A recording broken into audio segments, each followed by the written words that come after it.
Oh, this is an old presentation.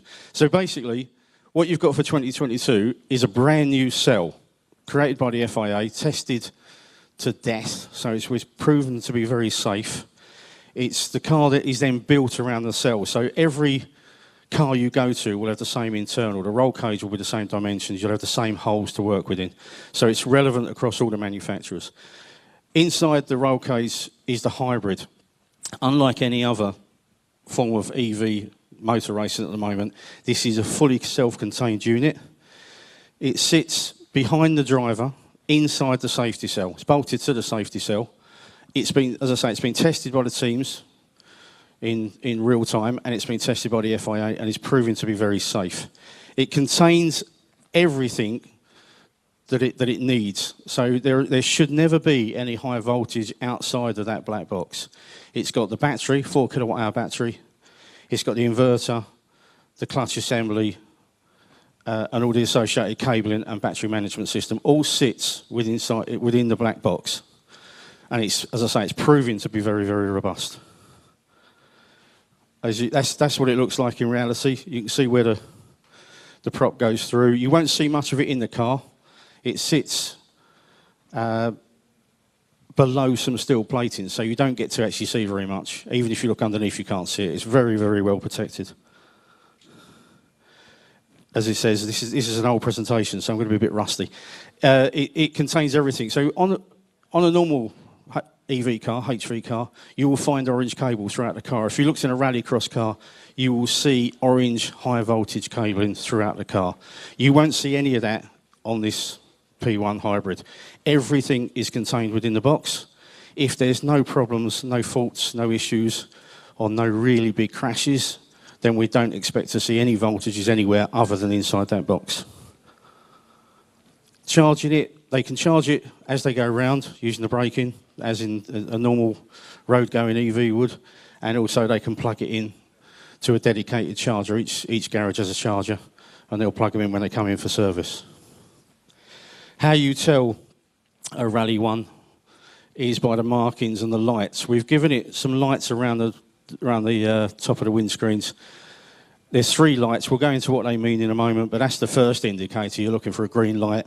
If you approach a car and you haven't checked the lights, we put a reminder on the door, a great big HY symbol, to remind you that this is a hybrid and you need to check the status of the lights, which will tell you whether the car's safe or not. But we'll go through the lights as we go through. There's 2 types of risks that we're going to see, or not see, as the case may be. One's electrical and one's a battery problem. If it's an electrical problem, it's a touching problem. If we've got voltages where they shouldn't be, you won't see them until you touch them. So you need to understand the status lights, which will give you an indication of how the car is, because the car is continually monitoring itself. So if it's green, you know it's safe. If it's a battery problem, you disregard the lights to some extent, because you're looking for signs of heat, flame, gas, or smoke. So there's 2 types of problem, and we address them very differently. The risks are obvious, really. You all understand what the risks are: burns, muscle damage, nerve damage. Ultimately, at this sort of voltage, it can lead to fatalities. It shouldn't do. This is a very, very safe, robust unit within the car, so we don't expect any problems. If a car was to be damaged so much that the box was broken, we may experience a marking. You wouldn't approach a car at that point. You would back away, and they would bring me in. I've got a different set of PPE to what you guys would wear, and I'll approach it and try and make it safe as best we can. So if we get to that point, you're not going to get involved anyway. So back to the hazards, which is what this is all about, really. As I say, there's 2 different types of faults. One's an electrical fault, which is when either the cabling has broken down or a component has started to foul, and it's passing voltages where where you don't want them to be. They could appear on the chassis, highly unlikely because there's so many safety measures in front of this happening, but that's the risk. The risk is that you get voltages, and that's a touching problem. You won't see it until you approach it, you touch it. Shouldn't happen, but that's what the lights are for. If the lights are green, there's no voltages, so you should be all right. The other one is a chemical reaction within the battery. Any lithium battery, as we've all seen on YouTube with Teslas, it's like the angry man of the battery world. If you damage it, if you overheat it, if it's damaged in manufacture or possibly damaged through a crash, it can start a chemical reaction which generates heat. That heat will continue to build up within the cell. I think there's about 400 cells in a hybrid unit. It'll affect the one next to it and the one next to it, which I think is the next slide. No. It'll affect the ones next to it, and eventually they'll all start to react. And once they all start to react, we go into a situation called thermal runaway. If we get to thermal runaway, we've got serious problems because it's very hard to catch once it reaches certain temperatures. At that point, we will quarantine the car and we'll call on the fire services to deal with it and manage it as appropriate. At this point, I will say, we think, and the manufacturers are telling us that we've got probably 15 to 20 minutes from when this starts to happen to when it becomes dangerous. So we've got lots of time to get anyone out of a car. It's not an electrical problem, so you can't get a shock. It's purely the battery is starting to deteriorate inside, and we've got a lot of time to get people out, so you shouldn't be worried about it. It's my biggest nightmare, but it's probably your easiest scenario to deal with, because the long-term effects are much bigger than the short-term. So you should be able to approach a car quite simply, pull someone out, deal with them, and you should have a window. We can get some telemetry off the car, which will indicate the state of the battery, so we'll have some idea of the time frame that you can work within. And that should come through in the comms. It has a 12-volt battery, as any car does. Controls, or it feeds and backs up the lights, the comms, the SAS tracker, I think, as well. That sits in the front of the car, I believe. It has the same hazards and problems as any lithium battery. If it is involved in a crash, it could go wrong and it could start to gas or start to flame and eventually explode in a much smaller way, though, and a much safer way. This is thermal runaway. This is, as I said, the impact is that one cell starts to generate heat and it knocks on to the next one, the next one, the next one. And once you get to 300 or 400 of these all starting to burn, then as I say, you've probably seen the videos. It looks fantastic. It's when they go big, and it is a bit of a problem. But we've got a very big window to operate within before we get to that point. So, and I will say we've set one of these batteries on fire. We've crashed them. You've probably all seen the 4-mode crash from Monaco, Solberg's fire. None of these caused a reaction within the battery. This is a very safe unit. You shouldn't be scared of it. We don't expect it to be a problem, but we have to tell you about it. If you do get into it, then obviously, if you were to approach a car and you start to smell stuff and we're not telling you that it's a thermal incident, then you need to tell us that you can smell something and deal with it as quickly as you can and get away. If the fire service are on hand to do the extrication, they should be wearing breathing apparatus at this point. We'll go through the sort of technical responses later in the further slides. We will give you some PPE. We give you Class 0 gloves, which will protect you up to 1,000 volts. This thing runs at about 800 volts, so you're well inside the safety area. We've got some mats and some blankets and some other bits and pieces that we'll give you as well, which we'll go through more in the practical. It's easier in the practical to explain that scenario. But I brought some out with me so that you can see them, you can use them this evening and have a play and get used to them. Back to the lights. So you've got 3 lights. The green light tells us that the car is going through its diagnostics, which it's doing all the time, measuring or looking for voltages all over the car. If it's not seeing any, it's happy, it's green, it's a safe car to touch. So if you were told to go to a crash and the car was green, you would approach it in exactly the same way you would any other car, but with one eye on the lights. Because if it's damaged, it could turn red at some point. So you're going to start by doing your normal thing, but keep one eye on the green light.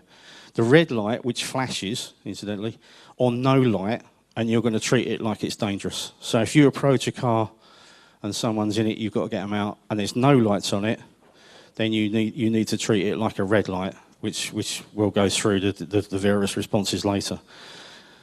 And we've also got a blue indicator light, which is a medical light. This tells us that the car's had an impact, a fairly substantial shunt or a crash. It's purely an indicator. It doesn't affect the performance of the car. It won't stop a car or the driver. But when he's finished the stage, he has to be checked, and so does the car. So it's just an indicator for us, really, that they need to be checked. But if you see a blue light, don't expect the driver to react. He will carry on and drag the car to the finish if he has to. So it's purely an indicator.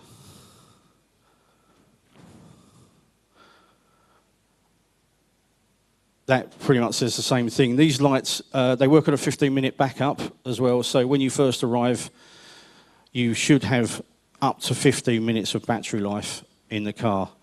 If you're there any longer than 15 minutes and the lights go out, then at that point I'd probably be running anyway, and I think we should back away and I'll test the car and we can go back in. But you should be clear in 15 minutes, really, if there's a big problem, and will be treated very differently if you're still there after 15 minutes. But bear that in mind, though, if you approach a car after 15 minutes, because there's a delay and you couldn't get to it, or if you're relieving someone else and you don't know the status, don't assume that it was green. Assume it was red and get us out to test it. If you're not sure at all, call it in and I'll come out and I'll test the car and tell you that it's safe. Ugh. Did someone clear that?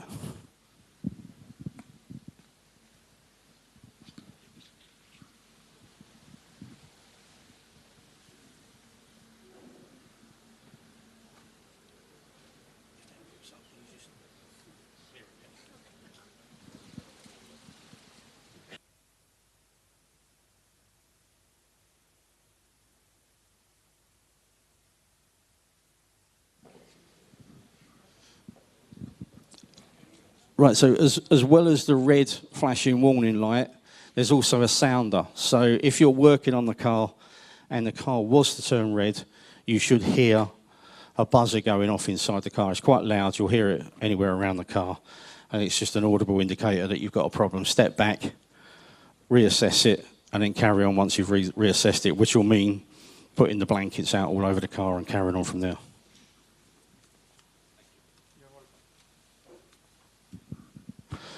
So again, green lights is safe. All those components are working properly. Everything's healthy. Car can be approached, treat it as normal. Red light, red flashing light, you'll hear the sounder, means that something's broken down electrically. Bear in mind, this is not a chemical or a battery problem, this is an electrical problem. A component that started to fail, and there could be voltages where we don't want them. Highly unlikely, because of the way the architecture is, that you will see voltages. It goes into its first fault scenario very early on. Before we see voltages, it should shut itself down. As soon as we see a red car, the drivers are told that they've got to drive to somewhere safe and turn the car off. And we'll come out and recover it, or the team will come out and recover it. The only time you might see a red light, it probably won't affect you guys, but when they start them up in the morning, or if they're on stage and they go through a reset, it will flash red twice. It's not dangerous, it's just an indicator to say that it's going through its diagnostics.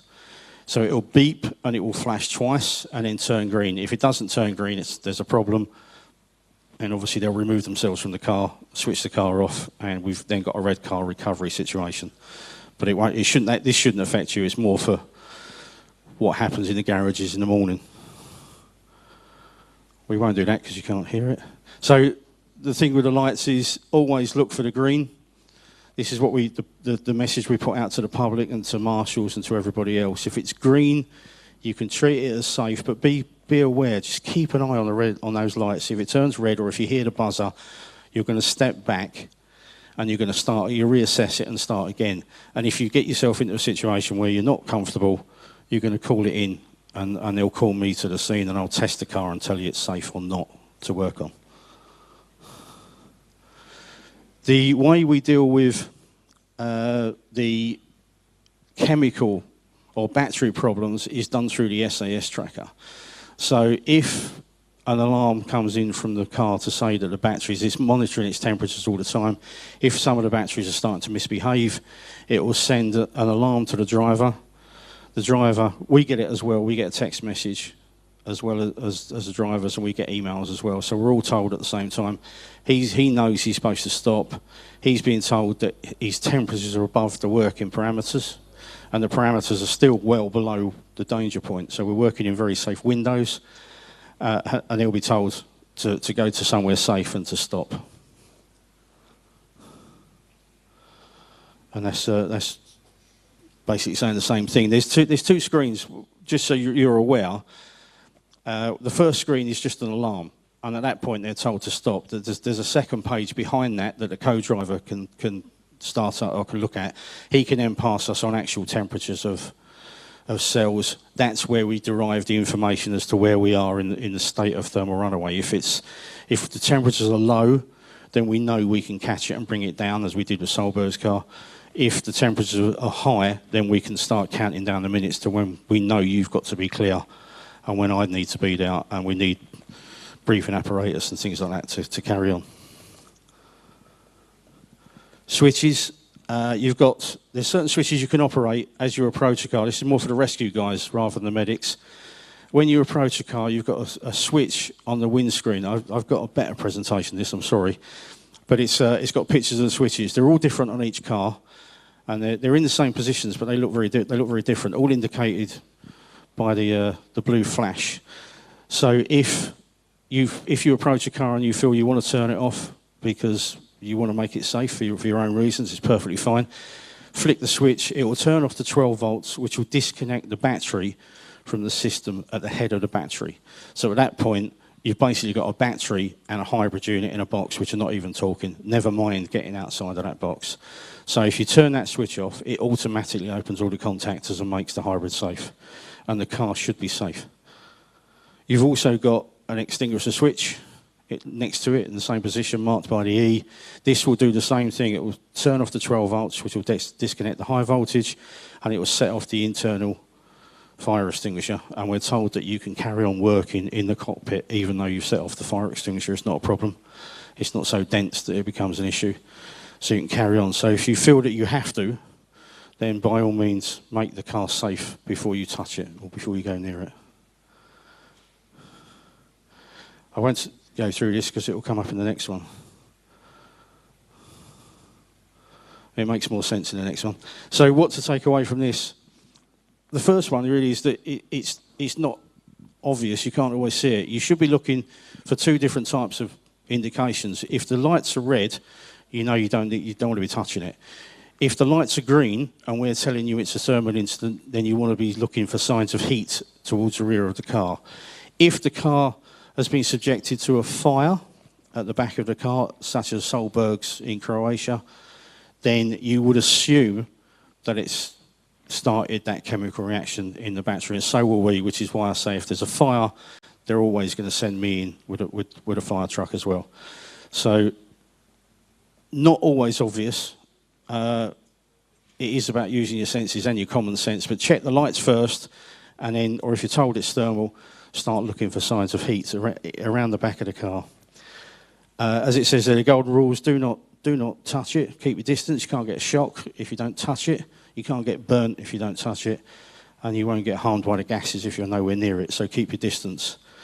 Check the lights. If you're not sure, and I say this to everyone, and I don't care whether you're responding to an incident or not, if you're not comfortable when you approach, then call it in to us, and I'll come out as quickly as we can to back you up.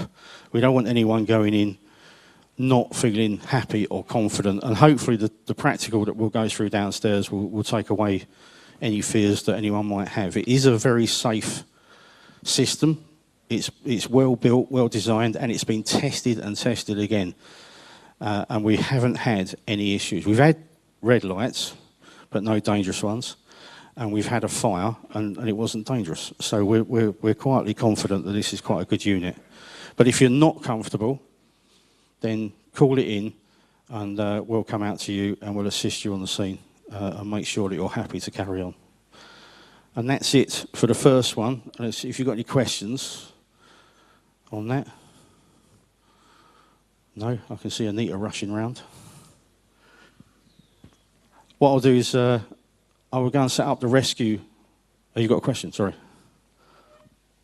I just want to say, καλησπέρα για από μένα. Ονομάζομαι Παπασταθόπουλος Φίλιππος.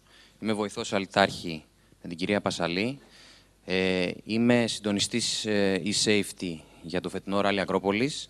Γενικά, ό,τι έχετε δει σήμερα θα μπορέσετε να το δείτε και να το μάθετε και μέσω του e-safety learning από την FIA. Θα σας σταλούν στα email σας οδηγίες, όπου θα μπορέσετε να τις ακολουθήσετε, έτσι, και να κάνετε ένα σεμινάριο, το οποίο θα έχει και ερωτοαπαντήσεις, ερωτήσεις βασικά, στις οποίες πρέπει να αξιολόγηση, στις οποίες πρέπει να, ναι, ακριβώς, είναι ένα training, το οποίο έχει 15 ερωτήσεις στο τέλος του module, στις οποίες πρέπει να τις απαντήσετε στο 100% και να κάνετε κάποια λάθη, δεν πειράζει, θα πρέπει να το παρακολουθήσετε ξανά. Το θέμα είναι να μάθετε ακριβώς τους κινδύνους που υπάρχουν με αυτά τα συστήματα.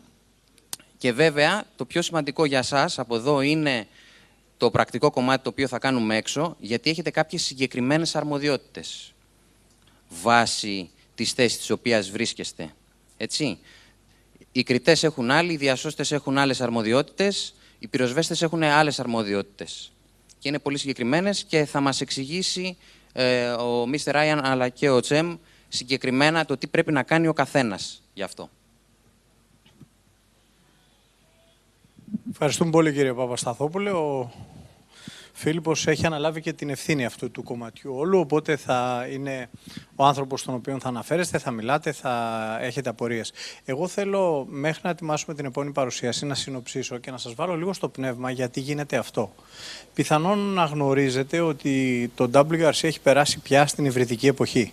Τι σημαίνει αυτό? Τα αυτοκίνητα είναι εξηλεκτρισμένα. Όπως εξηλεκτρισμένα είναι και τα αυτοκίνητα παραγωγής. Δηλαδή το Toyota το Yaris, το Ford το Fiesta, το Hyundai το i20, το Ford το Puma όσον αφορά τα υβριδικά αυτοκίνητα φέτος. Και αυτό που θέλω να τονίσω είναι, μιας και μέρος της δουλειάς μου αφορά στα αυτοκίνητα, στο να αξιολογώ, να οδηγώ και να αξιολογώ όλα τα αυτοκίνητα, να μην έχετε καμιά αμφιβολία ότι η αυτοκίνηση εκεί πάει. Εξηλεκτρίστηκε η Φόρμουλα 1, έχουμε ηλεκτρική φόρμουλα, εξηλεκτρίστηκε το WRC, εξηλεκτρίζονται τα αυτοκίνητα. Σε μία δεκαετία από τώρα, εξ όσων είμαι σε θέση να γνωρίζω παρακολουθώντας το ρεπορτάζ του αυτοκινήτου, σας λέω ότι ό,τι μπορείτε να αγοράσετε θα μπαίνει στην πρίζα. Αυτό είναι σίγουρο. Τα περισσότερα καινούρια αυτοκίνητα έχουν είτε ήπια υβριδικές, είτε επαναφορτιζόμενες, είτε αμιγώς ηλεκτρικές εκδόσεις. Άρα όλα πάνε στο ρεύμα. Αυτό λοιπόν που κάνουμε σήμερα εδώ, δεν θα μας χρειαστεί μόνο φέτος στο ράλι, θα μας χρειαστεί όσον αφορά τους ανθρώπους της πυροσβεστικής, όσον αφορά τους ανθρώπους της Toyota, οι οποίοι το δουλεύουν ήδη στα συνεργεία τους. Πάει ένα τρακαρισμένο Yaris υβριδικό ή CHR ή RAV και πρέπει να σιγουρευτούν ότι δεν υπάρχει διαρρογή υψηλής τάσης πριν το ακουμπήσουν. Αυτό λοιπόν θα μας χρειαστεί από εδώ και πέρα για πάντα.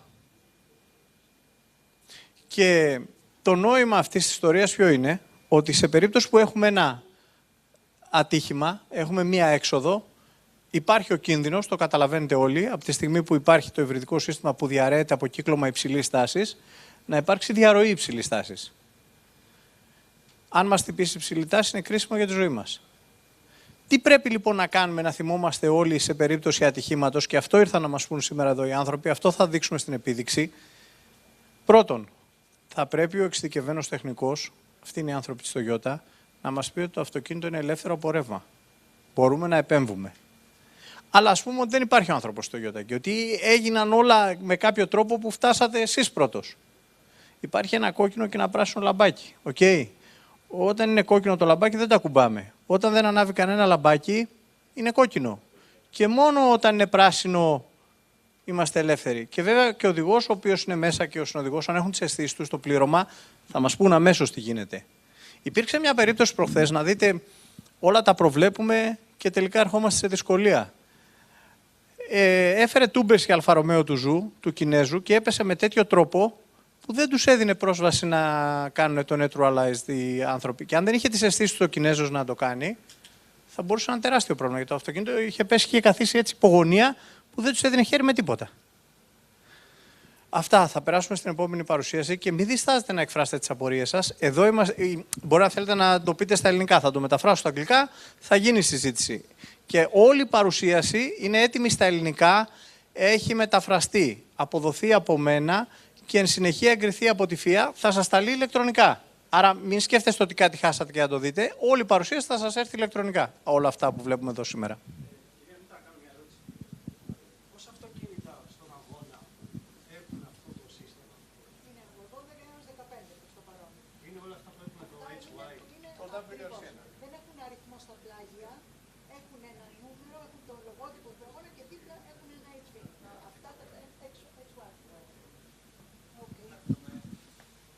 Η ερώτηση ήταν πόσα αυτοκίνητα έχουν αυτό το σύστημα, δηλαδή είναι εξηλεκτρισμένα.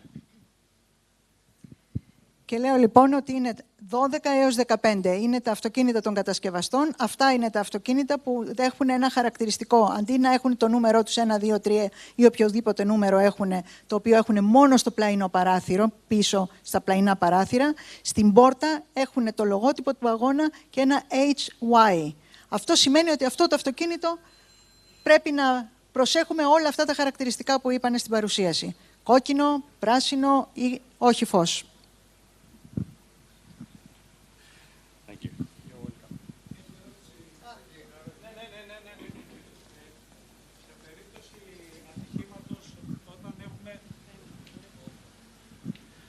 Θα ήθελα να ρωτήσω ότι σε περίπτωση ατυχήματος, όταν έχουμε πράσινο φως και προσεγγίζουμε το αυτοκίνητο, προχωρούμε σε απενεργοποίηση του συστήματος.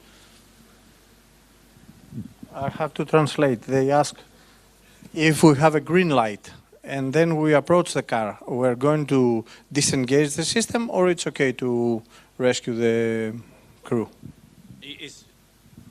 It's entirely up to you. If you're more comfortable turning the car off, then turn the car off, would be my advice. Whatever makes you feel more comfortable on the approach. If it's green, you don't have to, you shouldn't have to. But if you want to, then by all means do. Okay, so the next briefings are what to do if you have to respond, and there's a little bit about the organisation in here and how we're going to work, how we'll all talk to each other, and how you will respond to various scenarios. Except it's not working. Yes, it is. So, new roles for 2022. I'm new. This is the first year we've done this, obviously. I started last year in rallycross and cut my teeth on racing now, or electric racing now, and we've carried over to this. So my role, as it says, is to deliver these briefings. We'll go through some training with various people, the 2-hour session, and then really it's about assisting you guys during a rally. I'm out in a car all day following these cars. Should never be too far away. I carry tools, PPE, testers and things like that. So if you get in them more than you can handle, then I'll come out. The coordinator is the guy that sits in rally control, and he will coordinate with the clerk of the course, with me, with the HV expert. Each team has an HV expert that we can call on. So if they're getting information back from a driver, like battery temperatures, they'll pass them through to us, starts a conversation. The coordinator sits in the middle of all this, and then the clerk of the course makes a decision as to who to send and when.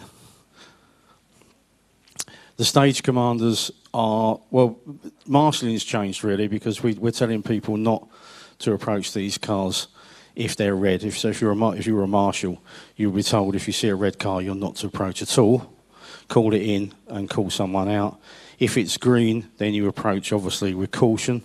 The car is healthy at that stage, but if it's just had some sort of an accident or a roll, that could change. So we're telling them to approach under caution and keep an eye on that red light. And if it starts to turn red, or they hear the audible buzzer, they're to back away and start again and call in more assistance. So the stage commander needs to get that across to them in their briefings. And the difference for the TIVs, those that who do the technical response to an intervention, is that you're going to be expected to isolate a car, to insulate a car. should you need to. So if you turn up and it's red, you will be expected to get out the blankets, which is what we're going to go through in the practical, put them out so that the medics or the doctors can then approach the car safely. Communication, your communication stays exactly the same. Any orders, any instructions you will receive in the normal fashion through the clerk of the course. That doesn't change at all. It's just that there's a conversation in the background dependent upon what we're being told by the car. If a car goes red, if we get a red light on a car, or if we get a thermal incident via the SAS tracker, we all get these emails continually. It goes on forever. I open up my email chain and I have hundreds of emails alarming me all the way through this. So we know as quickly as anybody else that there's a problem. So if there is a problem, chances are I'll start moving towards a problem. The coordinator will start talking to the teams to see what information they can feed in. Decision will be made amongst us, and then via the ruddy control, we'll tell you what's going on and how to respond. And that's basically showing the same thing. So if there's a crash, the SAS or we see the lights visually or otherwise, or it's called in, then that starts this conversation. And we then make a decision. We talk to the teams and say, we've got a HV expert as well. They've all got someone talking to their drivers. That information gets fed back. A decision is made on how to respond, and then you'll be told. And this is basically what happens. So if we come to a crash scenario, as TIVs, you're going to be given some insulating material. So you'll get gloves and you'll get some blankets, some clamps, some bits and pieces given to you over and above what you would normally have with you to respond to a crash. You would also get a hook, which I haven't got with me, unfortunately, but a hook is for the fourth member to stand there just in case there's a problem and someone gets a shock. You can pull them off if you need to with the isolating hook. Other than that, you'll get blankets and all your ordinary rescue tools as normal. So if it's a green light, you're going to approach it like you would any normal car. You're going to walk up. If the driver needs assistance or he needs attention, but he's talking to you, ask him to turn the car off from inside. That's the best way to shut down a car.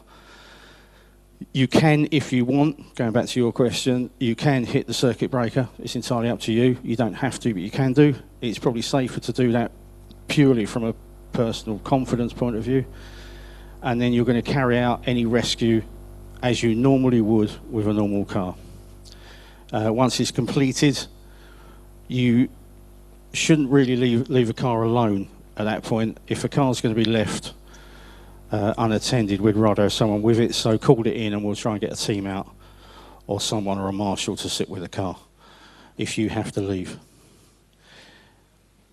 And this is basically going through the same thing. So ask them to turn it off, turn off the car if you can, go through the rescue. This is the right one with the pictures of the switches.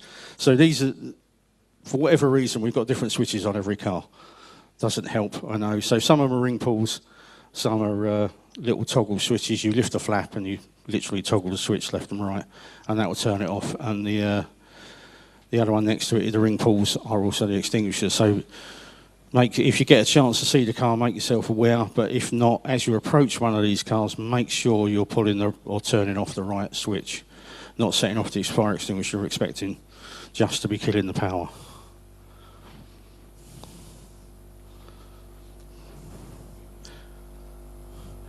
Ooh, too far.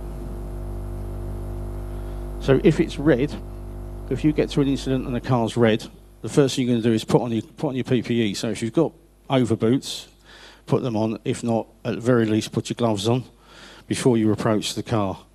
First thing you're going to do is you're going to turn... Oh, it's going too quick.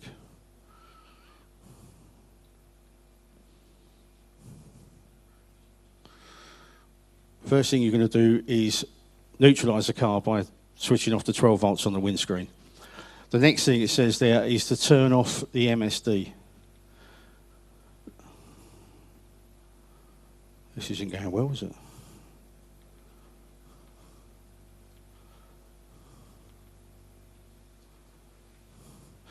Turn off the MSD. The MSD is the switch you saw on top of the unit, when you look inside the car, and I'll show you some pictures in a minute, you can see a large round red switch. What this switch does, it separates the battery. It basically halves the energy that you've got a problem with. Or if it's got a problem on one side of the battery, it's disconnecting that side of the battery. So if you've got a red car, and you can, and only if you can, you're going to remove the rear window, which we'll show you, and you're going to reach in and just turn this switch off. It's quite simple. It's what we call a throw switch. So when you turn it on, there's a lot of resistance. When you turn it off, it just clicks off very easily. So you know the difference between turning it on and off. And remember, these are electrical faults, so you're being guided by the lights. This is a red light situation, not a battery situation, just a red light situation. Once you've turned the car off, it keeps going the wrong way.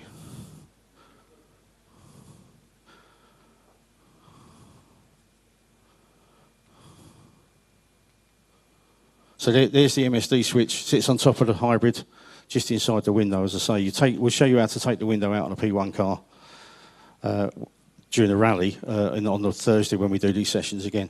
But bear in mind, that's where it is. You'll sit in the back of the car in a moment. You remove the window behind the driver, reach in with your gloves on, and just turn the switch off. And that should just about isolate everything at that point. It's... yeah, behind the driver, yeah. Again, we've got different types of catches across all three different cars. So some you push, some are twists, some are more awkward than others, some get dirty and are very difficult to undo. If all your attempts fail, then smash the window, reach in and do it.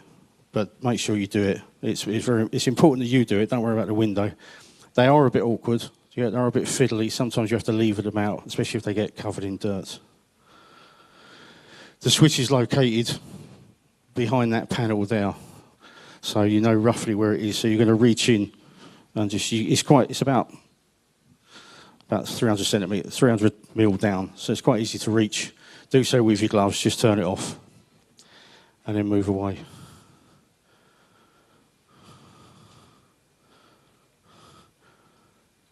This happened this was Solberg's car in Croatia.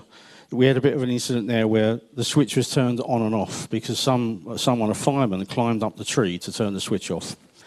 I don't recommend you do this. It's a bit dangerous to be doing it anyway. Pull the car out, get it level, and then turn it off. You're not going to do any harm to anyone or anything by pulling it out, getting it flat and level and safe. But what happened was one guy climbed up the tree. No one expected him to do that. So when it was pulled out, someone then turned the switch back on, thinking they were turning it off. So make sure you communicate amongst your teams that you all know what you've done. And I wouldn't recommend climbing trees or putting yourself at risk.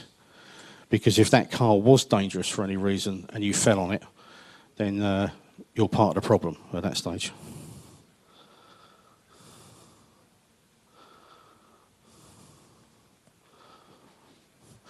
So once you've done you've isolated the front of the car with the windscreen, you've reached in, you turned off the MSD, which has disconnected the battery from everything else, then you're going to secure the car using the blankets, which we won't go into here. We'll take you downstairs and show you these blankets. It's a lot easier to show it than it is trying to explain it. But it basically isolates the door. I think there's a picture. Once you've done that, then the rescue guys are going to step away and let the medics or the doctors in to do whatever they've got to do. And a decision will be made at that point as to whether you extricate or treat the victim in the car. But at that point, you should have surrounded the doorway, and it should be fairly safe to approach. And that's what it should look like once you've isolated it using the blankets. So all the metalwork around the doorway should be isolated using the blanket so you can't touch it. We don't really foresee it being dangerous or have any voltages on, but we have to protect people against it. So we go through this for a red car. And that's what we're going to try and achieve later on outside. Once you've done all of that, then obviously you take them out as you need to. You rescue them, do what you've got to do, let the medics in. If you can, you'll find a red board inside the car. They normally sit in a co-driver's door. If you can put that on the dashboard, if you're comfortable doing it. If you're not, don't do it at all. But if you are comfortable to open the door, pull this out and put it on the dashboard, do. Because once the lights go off after 15 minutes, it gives us an indication of the last known status of the car. If we turn up and there's no board, or we see that, then we're going to, as a recovery process, we're going to treat it very different, and it becomes a bit more arduous and long-winded as we have to test everything first.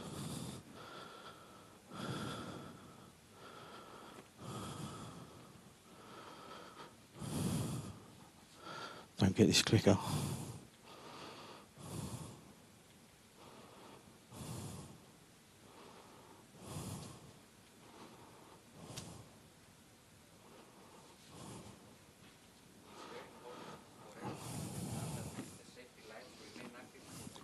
"15 minutes, yeah." So, and same with the audio, the speaker, the buzzer, that lasts for 15 minutes as well. With Solberg's car, which caught fire, it was green for 11 minutes. They'd got everyone away. The firemen were starting to cool the car, and it went red because the heat had got inside the box and it raised the temperatures, and it set off an alarm. It was very safe at that point. It wasn't a problem, but it lasted many minutes before. But they will go out after 15 minutes, so bear that in mind. But if you're working on a car for 15 minutes, it's going to be fairly bad, and I'll be there anyway at that point. I should be.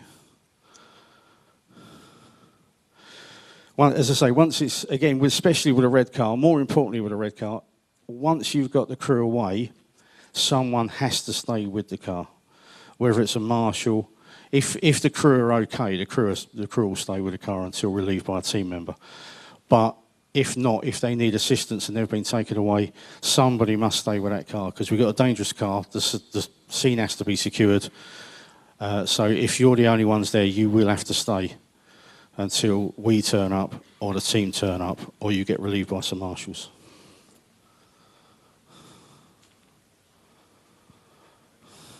Battery fires, not a lot you can do with these once they start to go. This is worst case scenario.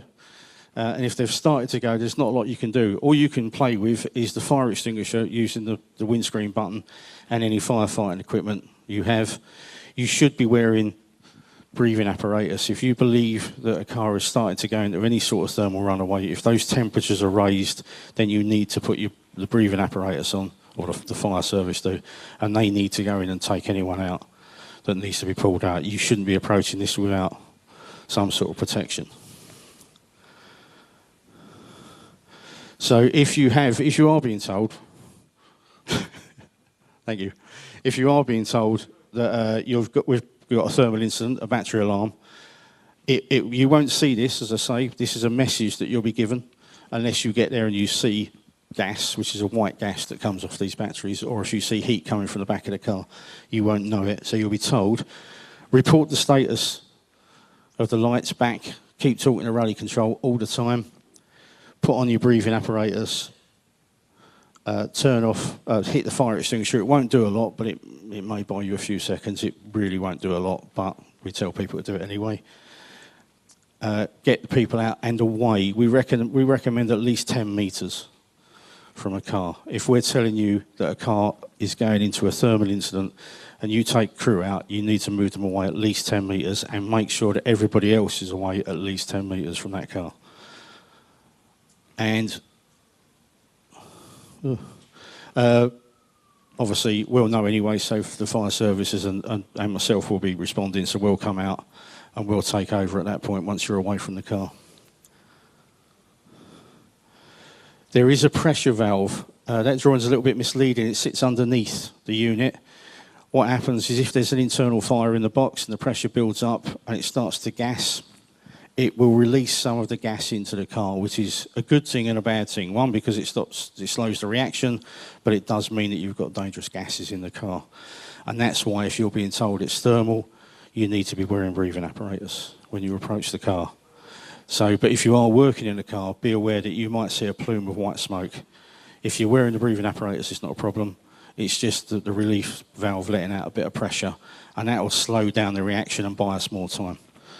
So don't panic if you see it, but you should be wearing breathing apparatus at this point. Stay at least 10 metres clear, secure the area, get the marshals involved. As I say, keep everybody away and wait for the fire services to turn up, and do not leave a red car unattended or a car with a thermal incident either. If the fire is on or near the car, so it's, as in Solberg's car, some fluids caught alight at the back of the car. So you're going to treat the car as normal, set off the fire extinguishers if you have to, firefight it as best you can, get the crew out and call for backup.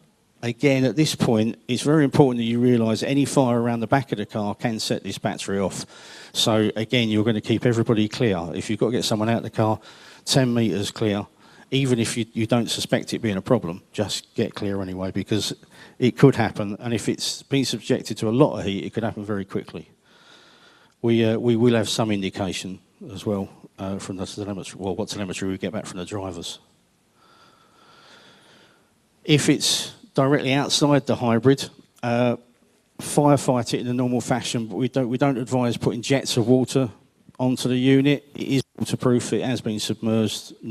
Thierry Neuville submerged his car for 3 days in a river in France, and the unit was perfectly fine when they took it out. But it doesn't. They recommend you don't fire strong jets of water at it because you might force your way into it. But it can be submerged. So what we recommend you do is you just run water over the back of the car to try and cool it. And that's all. Don't direct anything at the unit itself. Just let the water do its job and cool the car. If the unit is damaged, if you can see that the unit is damaged, then just get away from it at that point. I'll come in and then we'll make it safe once I arrive. You don't really want to get involved. This is where it sits in the back of the car. It sits below the spare wheel, and this is pretty much all you can see. So you've got the MSD and some charging ports on that side, and that is some coolant that they take in and out of the unit to keep it cool when it's in service. So you can't really see very much of the unit at all. So when we say if you see the unit is broken, that's going to be quite a severe crash if you can see this unit, and at which point you really probably won't be going near it, and it'll be so big that there'll be pieces of car all over the road, and you won't want to approach it.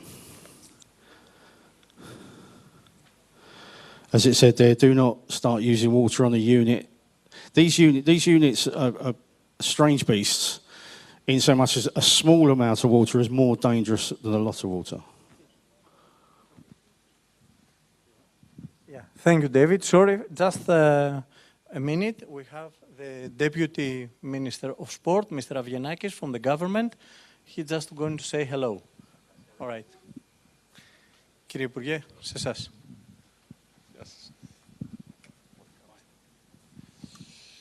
Και να είμαστε πάλι εδώ στον τόπο του εγκλήματος. Καταρχήν να σας καλωσορίσω, να σας καλωσορίσουμε. Είμαστε έτοιμοι, έχουμε μπει στην τελική ευθεία για το EKO Acropolis. 8 Σεπτεμβρίου η περιοδική στο ΆΚΑ και αμέσως μετά οι γνωστές διαδρομές, Λουτράκι και Στερεά Ελλάδα. Όμως έχουμε πολλά καινούρια νέα και ό,τι καλύτερο να γίνουν γνωστά σε όλους οριζόντια, δηλαδή στο Ερυθρό Σταυρό, που η σχέση μας είναι στενότατη και χαιρόμαστε πάρα πολύ, διότι και πέρυσι όπως και φέτος συνεργαζόμαστε και στο Rally Acropolis και όχι μόνο, αλλά τα στελέχη φυσικά της ΟΜΑΕ, κριτές, βλέπω τα στελέχη του Περιοδιστικού Σώματος που η σχέση μας είναι ιδιαίτερη, έχοντας δουλέψει και την προηγούμενη περίοδο, αλλά και τώρα, και όχι μόνο στο θέμα του Rally Acropolis, αλλά σε όλες τις υπόλοιπες διοργανώσεις, και γενικότερα άνθρωποι οι οποίοι έχουν αγωνία και έχουν ενεργό συμμετοχή σε όλο αυτό το οποίο ετοιμάζουμε. Θέλω να ευχαριστήσω όλους και όλες, διότι θέλουμε να προλάβουμε και για να προλάβουμε πρέπει να ενημερωθούμε. Να ενημερωθούμε σωστά, να εκπαιδευτούμε σωστά, να προετοιμαστούμε σωστά. κάνουμε ό,τι είναι ανθρωπίνως δυνατόν, έτσι ώστε στα νέα δεδομένα που η τεχνολογία μας φέρνει, δηλαδή υβριδικά αυτοκίνητα, άρα εκ των πραγμάτων έχουμε ένα διαφορετικό τρόπο αντιμετώπισης σε περίπτωση ατυχήματος, σε περίπτωση που έχουμε την οποιαδήποτε εμπλοκή. Όλα αυτά τα νέα δεδομένα που προκύπτουν είναι καλό να τα μοιραστούμε και σήμερα γίνεται μια πολύ σημαντική δουλειά και χαιρόμαστε γι' αυτό.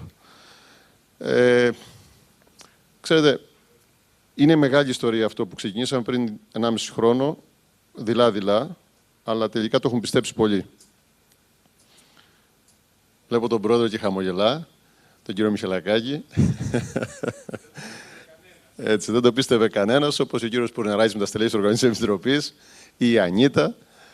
Ήταν από τους ανθρώπους που εντάξει, είχαν τις αγωνίες τους, είχαν τις αμφιβολίες τους, αλλά τελικά δουλέψαμε σαν μια ομάδα, ως μια καλοδουλεμένη, δεμένη ομάδα και φέραμε το αποτέλεσμα.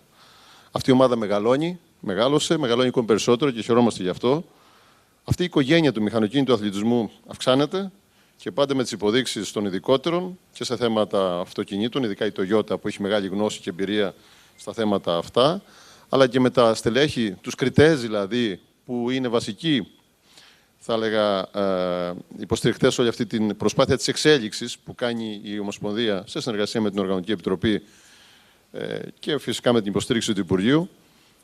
Είμαστε εδώ και ελπίζω πως θα πετύχουμε και φέτος αυτό που ελάχιστοι πίστευαν πριν 1,5 χρόνο. Μια μοναδική διοργάνωση στο ΆΚΑ αρχικά και μετέπειτα στο Λουτράκι, αλλά και στερεά Ελλάδα. Να ευχηθώ σε όλους υγεία, να ευχηθώ σε όλους και όλες να απολαύσουμε αυτό το οποίο κάνουμε. Είναι μια εθνική προσπάθεια. Δεν είναι υπόθεση του Υπουργείου Αθλητισμού, δεν είναι υπόθεση της ΟΜΑΕ, δεν είναι υπόθεση της Οργανωτικής Επιτροπής, δεν είναι υπόθεση του ενός του άλλου. Είναι εθνική προσπάθεια.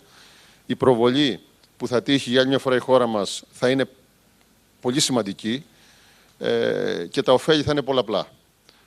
Για τα θέματα της οδικής ασφάλειας που μας καίνε πάρα πολύ, ξεκινάμε ήδη δράσεις από αύριο το απόγευμα στον τόπο, σε εισαγωγικά του εγκλήματος, που δεν είναι άλλο παρά η Κρήτη, μια περιφέρεια με εξαιρετικά υψηλά ποσοστά τροχαίων θανατηφόρων, τις περισσότερες περιπτώσεις ατυχημάτων. Γι' αυτό το λόγο και ξεκινάμε δουλειά με πολλά παράλληλα πράγματα που θα γίνουν μέχρι και την ημερομηνία διεξαγωγής της οργάνωσης, αλλά και μετά θα συνεχιστούν όπως και πέρυσι και σε πολλά άλλα σημεία της χώρας. Χαιρόμαστε πάρα πολύ που σας βλέπω εδώ πέρα, ειλικρινά σας το λέω, γιατί ξέρετε, ζεσταίνονται οι μηχανές, είναι ζεστός ο καιρός από μόνος του, ένα παραπάνω η παρουσία πολλών δίνει έτσι ένα αριθμό και ένα τόνο διαφορετικό. Να ευχηθώ καλή δύναμη, θα είμαστε πολύ κοντά ένας στον άλλο όλη την περίοδο την επόμενη, ειδικά μέχρι και το τέλος και τη λήξη της διοργάνωσης, αλλά και αμέσως μετά ξανά με ανασηκώνουμε μανίκια, κάνουμε την αξιολόγησή μας, βλέπουμε τα λάθη μας, τις εκκρεμότητές μας και πάμε για την επόμενη διοργάνωση. Αυτή είναι η πορεία, αυτή είναι η ιστορία και αυτή είναι η ομορφιά όλου αυτού του εγχειρήματος. Ο πρώτος στόχος ήταν να πάρουμε τη διοργάνωση, θυμίζω. Την πήραμε τη διοργάνωση. Ο δεύτερος στόχος είναι να πάρουμε και την επόμενη διοργάνωση, πήραμε το 22 και το 23. Ο επόμενος στόχος, που θα να το μοιραστούμε όλοι μαζί, είναι να παραμείνει σταθερά στο ράλι Ακρόπολης, στη χώρα μας, χωρίς κανένα αστερίσκο.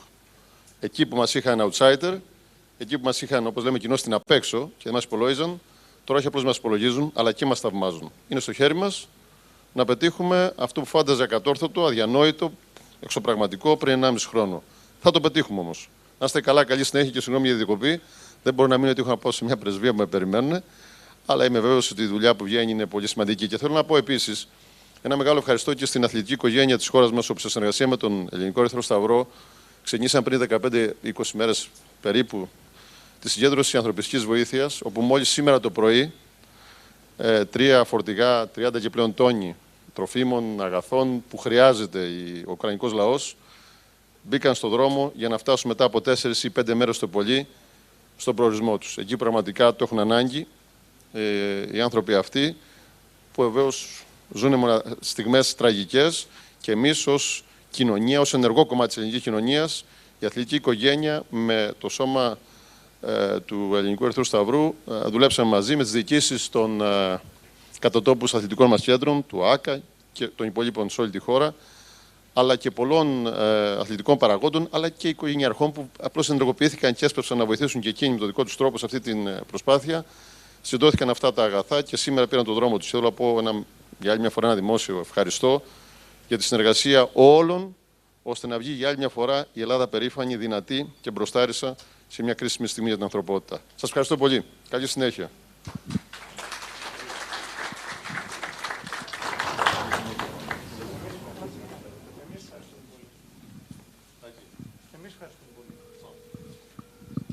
So, the floor is yours. Thank you. You're welcome. Sorry about that. So, yeah, golden rules of fighting a fire. This thing is waterproof, but it doesn't like jets of water being fired at it. And as I was going to go on to explain, if you put a small amount of water into one of these boxes, you can cause more harm than do good. So we don't advise pointing strong jets, just cool the back of the car, let water run through the back of the car and it will cool the unit down, hopefully. If we get to it early enough, it won't be a problem.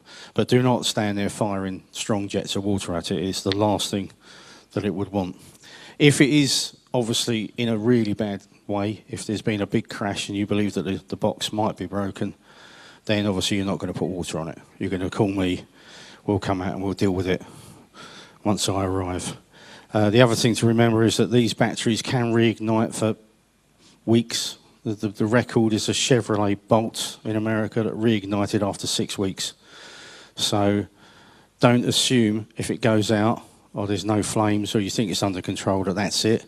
We will monitor it. We have a quarantine area. We'll take it back to a quarantine area and we'll sit there and monitor it over hours and hours and as long as it takes until we know we've got it under control, and then we'll take it out of the car and work on it. So be very, very careful with the water. They can use a CO2 fire extinguisher. Yes, you can fight it in the normal fashion with CO2. Yeah, as best you can. It's just, and even like I say, even just pouring water over the back of the car is fine. It's firing it at the unit, thinking you're going to cool the unit down. If the water goes in through the clutch assembly, it will cause us more problems than it will do good. As I said, it is submersible, weirdly enough, and it is okay. It lasted 3 days in a French river before they pulled it out, and then when they took it back to Austria, put it on a bench, it was okay. It needed cleaning out and a few bits doing too, but basically it was okay. It lasted well.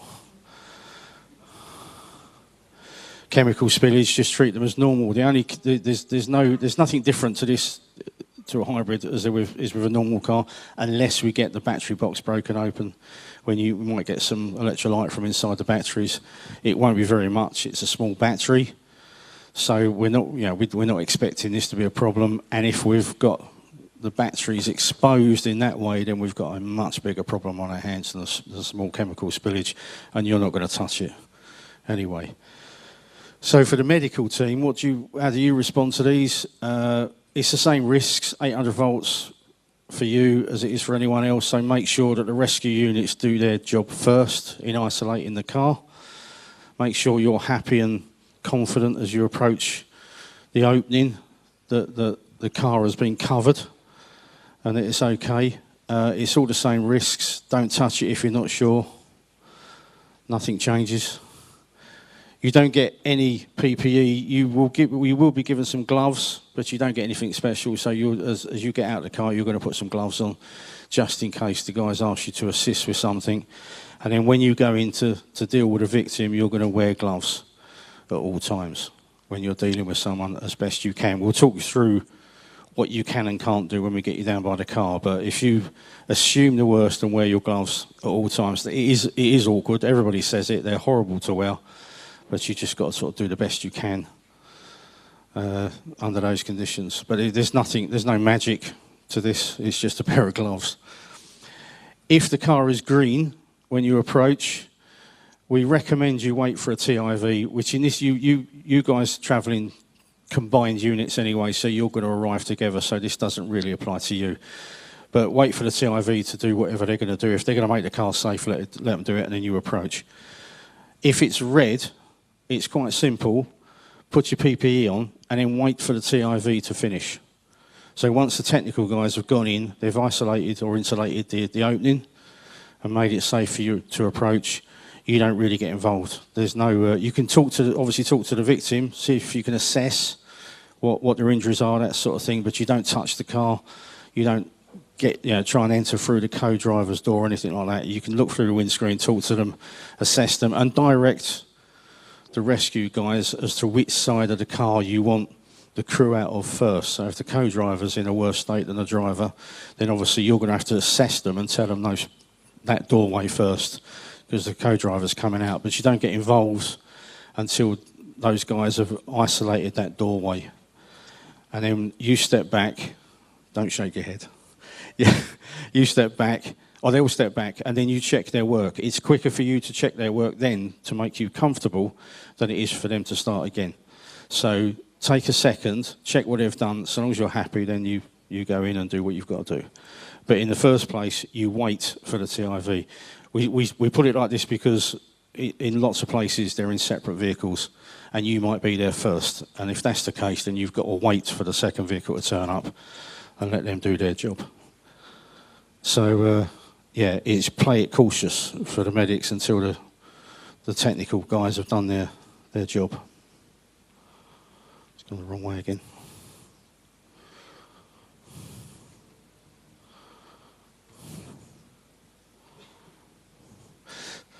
So, it's golden rules. Look for the lights. They are your best friend. The green light means it's okay, but keep an eye out for the red light or for the sounder. That's the first and obvious rule. Be aware if it's thermal, you're looking for smells, gases, hissing, fire, heat, that sort of thing around the back of the car.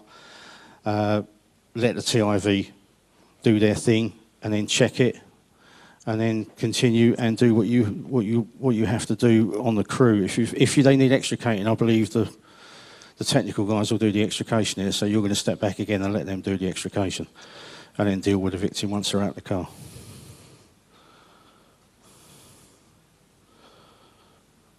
And that's it, because we haven't got anyone from recovery. Thank you very much. If you've got any questions first, before we go downstairs. Any questions?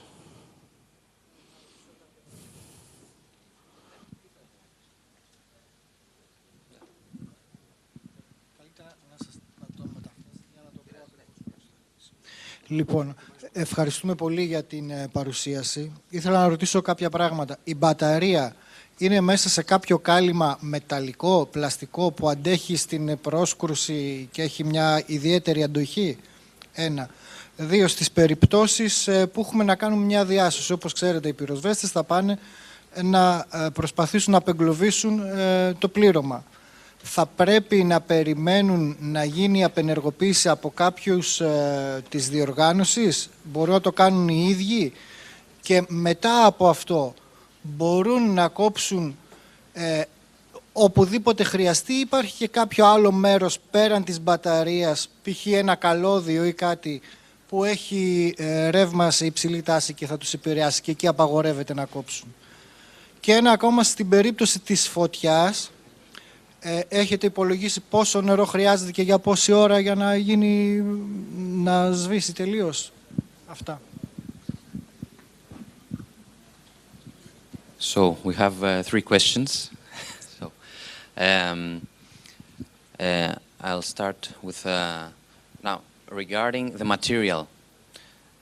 Mr. asked about the material that the battery is inside. What kind of material is the box? Okay. Είναι από carbon fiber, έτσι, okay. So, concerning the amount the job, about the firefighters, they have to wait first for the TIV persons to deactivate the system and then they can work? We'll have to talk through how that works here exactly.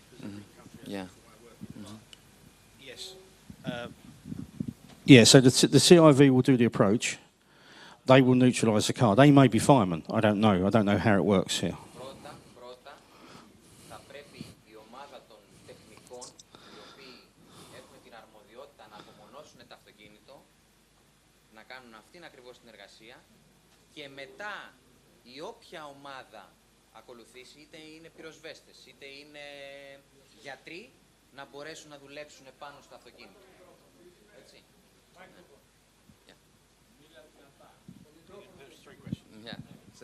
Sorry. Αυτό το οποίο είπα και για όσοι δεν με ακούσαν είναι ότι πρώτα θα πρέπει οι αρμόδιοι τεχνικοί να πλησιάσουν το αυτοκίνητο, να το απομονώσουν με τη διαδικασία που απαιτείται και μετά να δουλέψουν πάνω σε αυτό, είτε είναι οι γιατροί είτε είναι οι πυροσβέστες. Έτσι, διασώστες, σε αυτή την περίπτωση. Έτσι. Μπορείτε να με επαναλάβετε την πρώτη.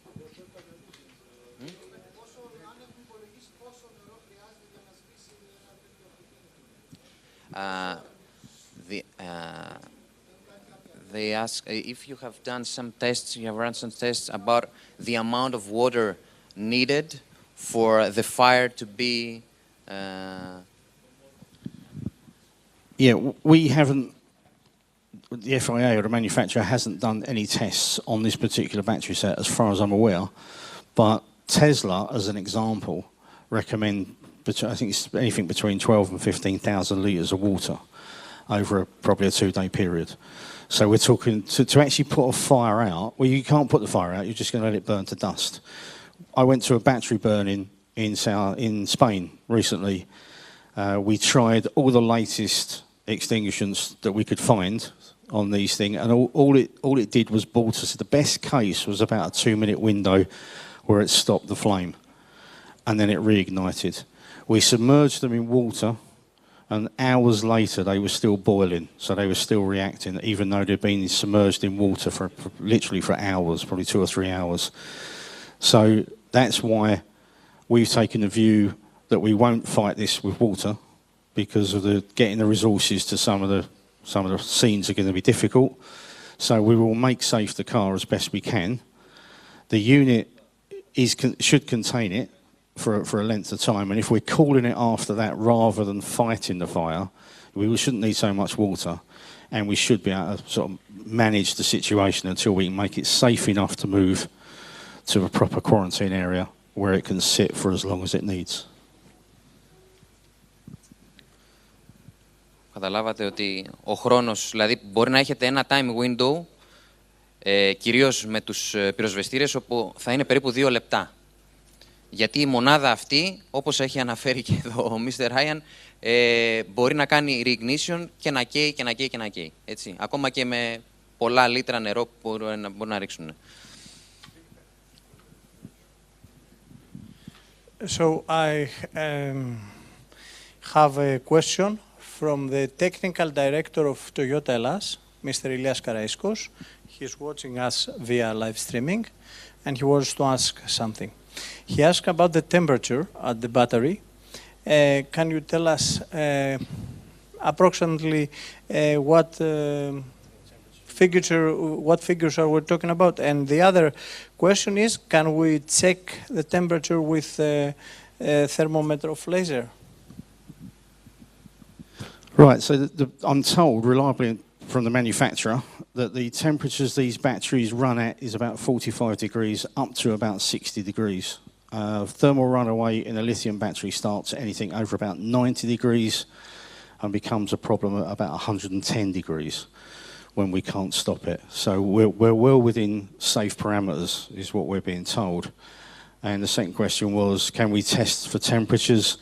We monitor the box to see if the temperature falls or rises. We can't test with an external thermometer the cell temperatures, but we can get some information via the battery management system before we shut it all down.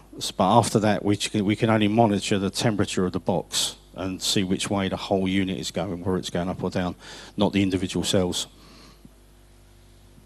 The second thing, I don't know if it's already told because I've moved the cars to the shadow, so it'll be more convenient when we go outside. It is about the electroshock. It's different if you have AC than DC. So I just want to say something about that from Mr. Karaiskos. Yeah, different sorts of shocks, really. If you get a shock from a DC current, it causes your muscles to contract and you generally lock onto it. So it's very hard to get you off if you get a DC shock, especially a high voltage DC shock, and it will burn you more than an AC will.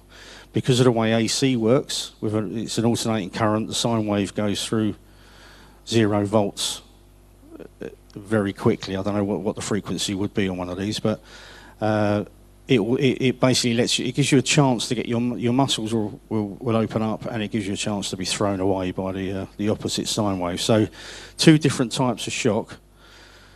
AC is probably safer, but at this voltage we're really splitting hairs. Either a shock, AC or DC, at this sort of voltage will do you damage if it's a direct electric shock. And I have a question. If there is a DC shock, can it maybe be dangerous, let's say, several hours afterwards, due to what's happening to the blood of the people? If we feel dizzy, we should ask for medical care? Yeah, I think you'll find it'll be a bit quicker than that. If you get a shock off one of these things, you'll probably know it very fast. If you get a full-blooded 800-volt shock off of any electric car, you probably wouldn't hear the sirens as they approach. You would have missed it. So, no, it probably wouldn't affect you later on. You'd know it earlier on. But if you do get any sort of a shock, then obviously you're going to be checked out and dealt with accordingly.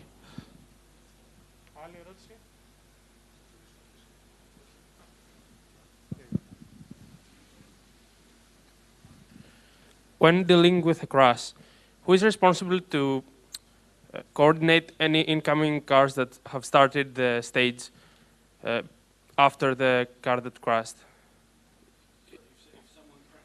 Someone crashes, but another car has already started. Yeah.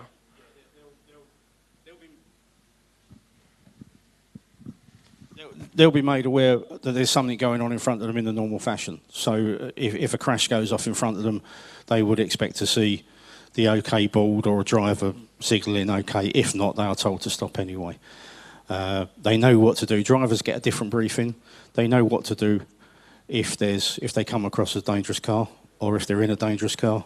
So yeah, it'll be treated just like normal. If they see a car at the side of the road and there's no response, they'll stop. And they do, in fairness to them.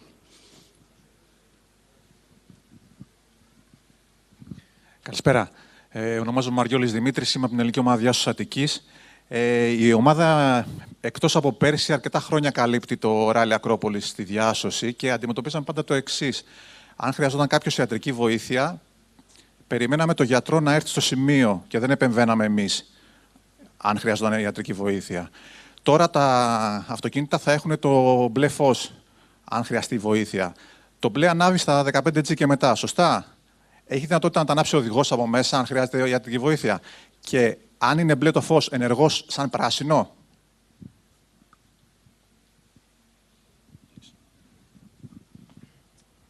It's a question from the rescue team.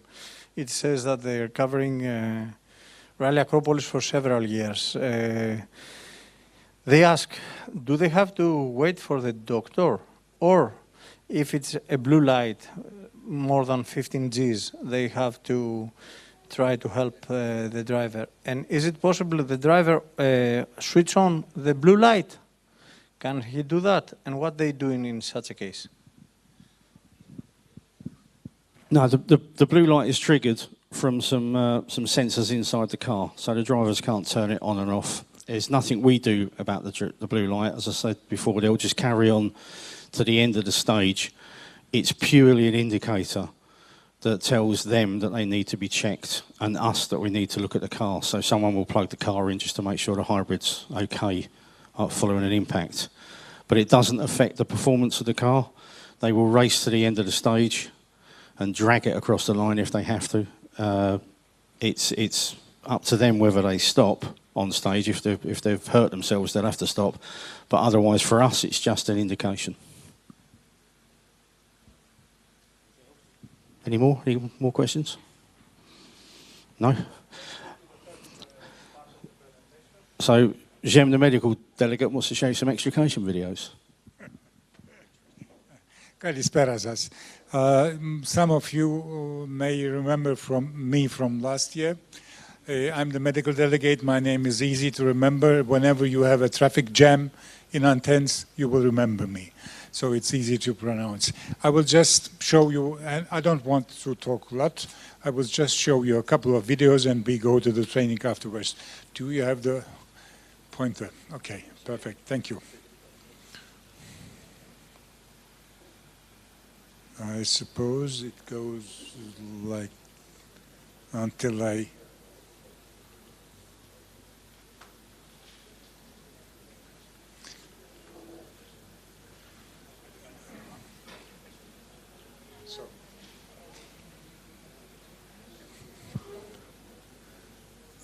It's on the wrong computer. Okay, sorry. We will talk about extrication. Extrication, most of you should be familiar with it because you will do some extrications in everyday work. Whenever you have a traffic accident, you have to take the victim out of the car. This is what we call extrication. It's a bit more complicated in the rally car because it is the car is very safe with the okay, thank you. With the roll cage, and the opening is very small, and then you have the hands, the helmet, and the overall, it's more difficult to reach the patient or the victim. So,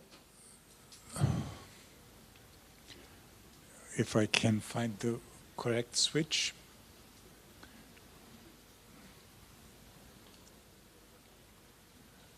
Are you sure that it's working? Maybe we can do it manually. Or I go there and speak from there. Oh, yes, please. Yes. Okay. It's a long presentation. I will share with Dr. Pavlos Petridis. He may share it with you afterwards. We just go through the videos now to remind you of the extrication process in rallies. This is how the story begins.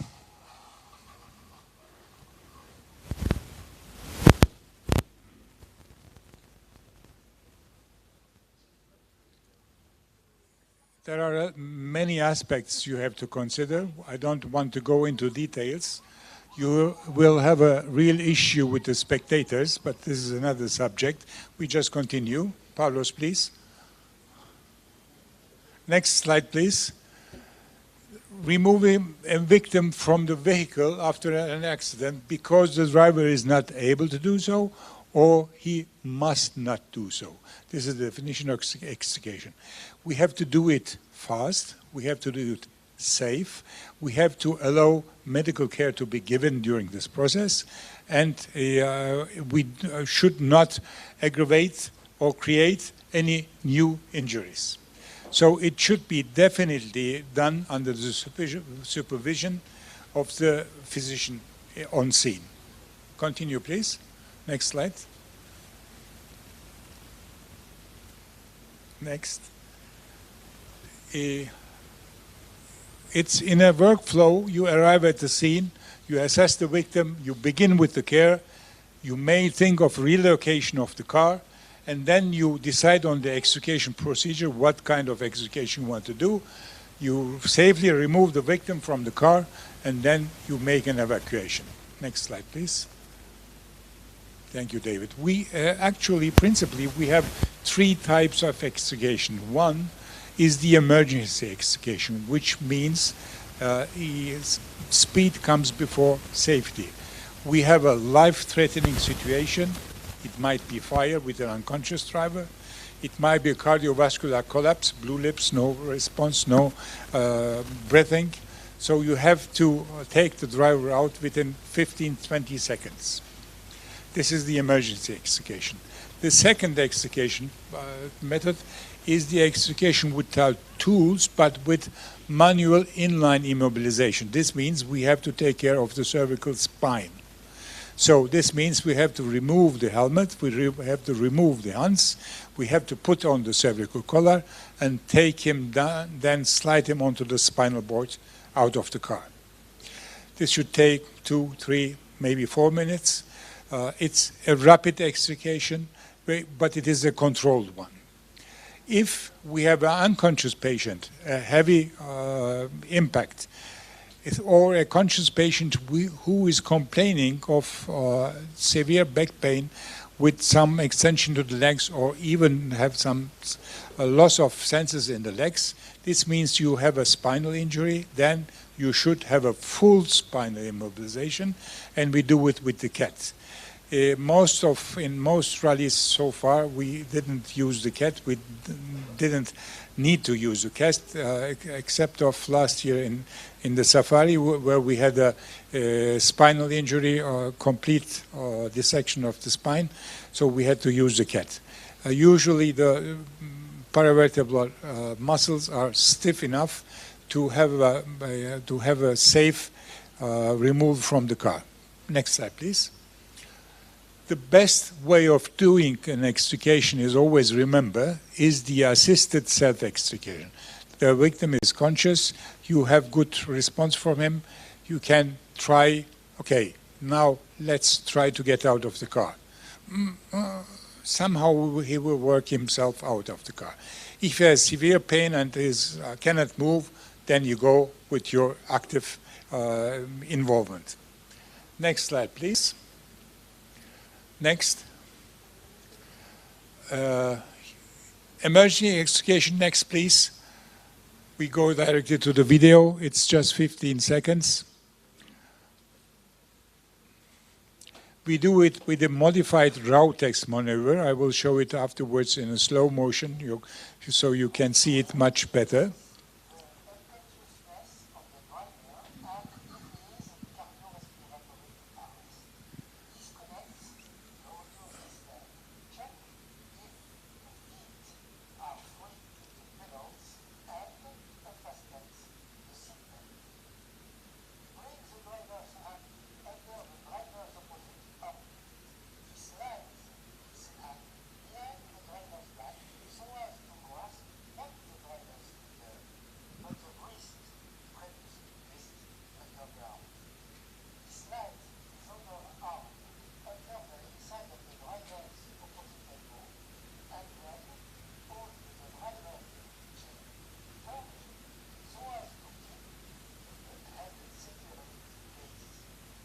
It's usually a one-man show, but the second rescuer can help the main one by pulling him out and distributing the force needed.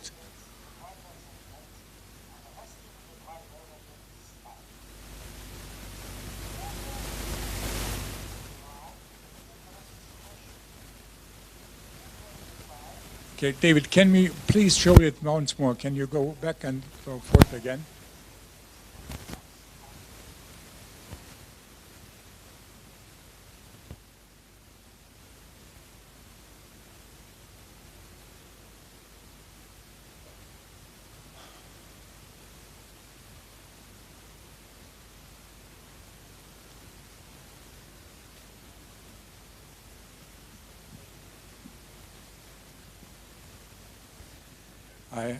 I have a stupid computer. Okay.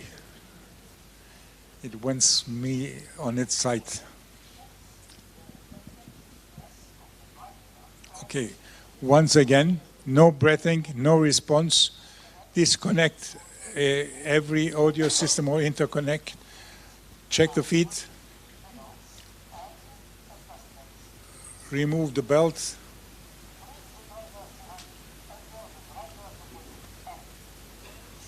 If it's the co-driver, the opposite, of course. Grasp at the wrist, not the hands. Wrist.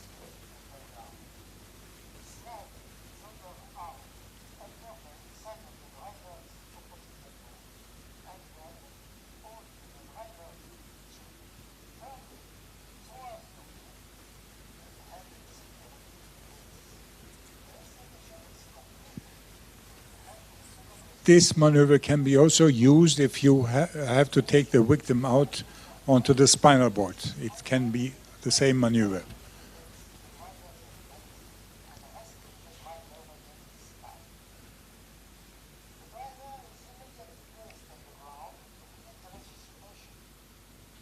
Okay, we can continue. Thank you.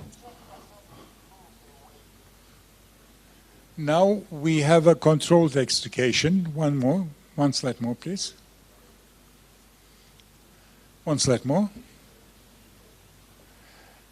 If we have a hybrid system, just to remind you, if you have a multi-strap hybrid system for the head restraint system, we just leave it in place. We can put the cervical collar without removing it. It's only the Hans system which is on the way, so it has to be removed. Just to remind that. Next slide, please. Here we have a car on its side.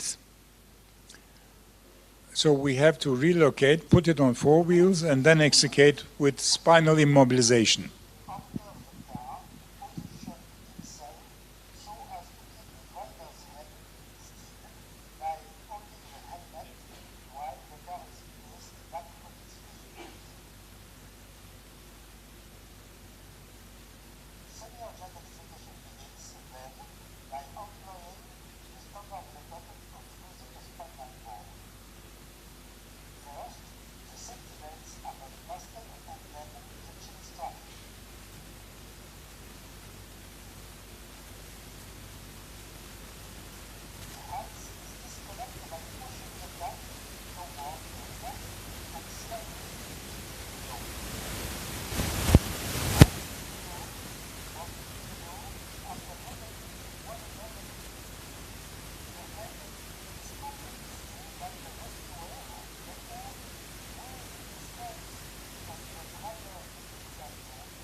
Okay, thank you. We can stop now. We will do the practice anyway. We can talk about the details afterwards.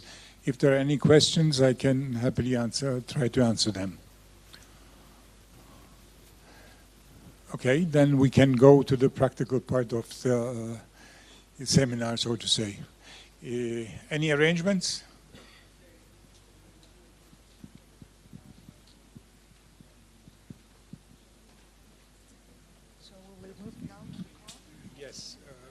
The best way is that we have 2 groups.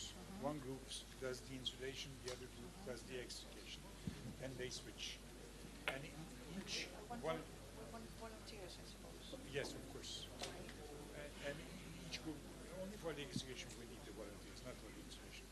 And in each group, they should be divided into 4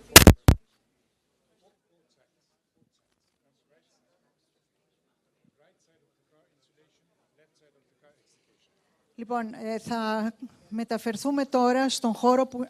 θες εσύ λίγο. Μισό λεπτό να σας πει ο κύριος Πουρναράκης που βρίσκεται ακριβώς στο σημείο της πρακτικής. Έχουμε λοιπόν ένα αγωνιστικό αυτοκίνητο και ένα ιατρικό ασθενοφόρο από το Ιατρικό Κέντρο Αθηνών. Είναι εδώ αριστερά σας, στην είσοδο του σταδίου, για να μας φάει ο ήλιος, τα πήγαμε εκεί στη σκιά. Ωραία, οπότε ας μαζευτούμε όλοι γύρω από το αυτοκίνητο για τη συνέχεια του σεμιναρίου. Ανίτα.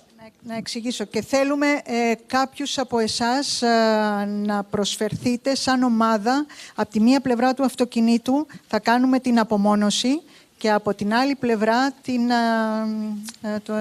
την απομάκρυνση του πληρώματος από το αυτοκίνητο, το extrication. Ναι. Λοιπόν, απεγκλωβισμό. Θέλουμε λοιπόν κάποιον τεχνικό. Οι ομάδες πρέπει να είναι ομάδες των 4. Θα είναι ένας γιατρός, κάποιος διασώστης ή 2, ανάλογα, και κάποιος ο οποίος, τεχνικός για να κλείσει το ρεύμα, αν χρειαστεί. Ωραία.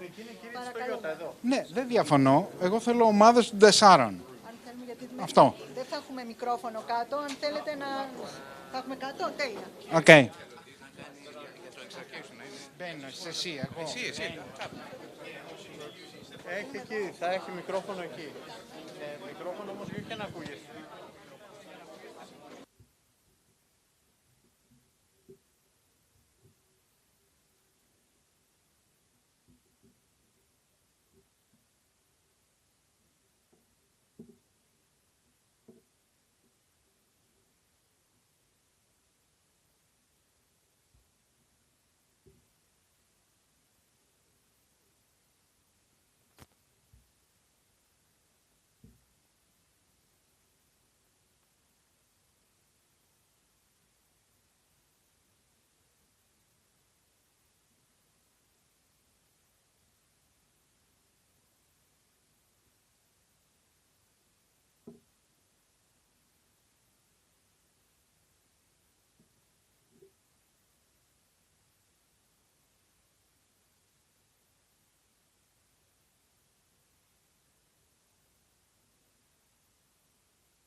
Όταν φτάσει και δεν έχει φύγει, πάρουμε ένα τηλέφωνο από το να του κάνει από αλλιώς το format.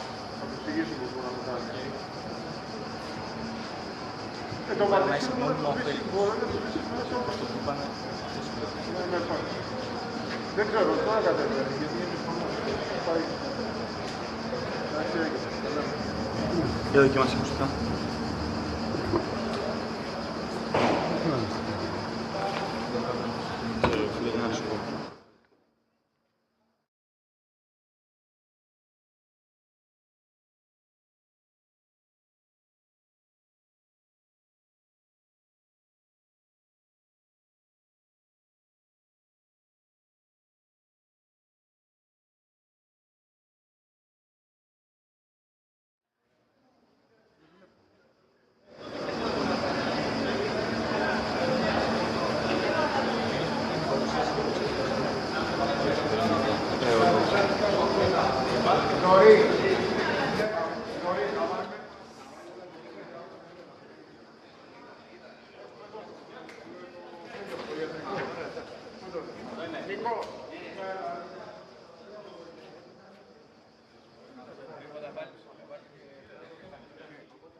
περιβάλλοντα χώρο του Ολυμπιακού Σταδίου, έξω από την αίθουσα, και ξεκινάει η επίδειξη το τι ακριβώς πρέπει να γίνει.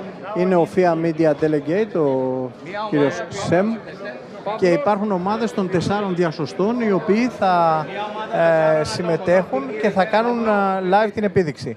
Θα μπορείτε λοιπόν να παρακολουθείτε την επίδειξη τώρα και ακριβώς το τι θα γίνεται. Κύριε Λόρη, παρακαλώ η κάμερα να έχει πλήρη εικόνα συνεχώς το τι ακριβώς κάνουμε. Ο Φίλιππος ο Παπασταθόπουλος θα εξηγεί το τι θα γίνεται καθ' όλη τη διάρκεια. Θα εξηγεί καθ' όλη τη διάρκεια το τι θα γίνεται σε αυτή τη διαδικασία.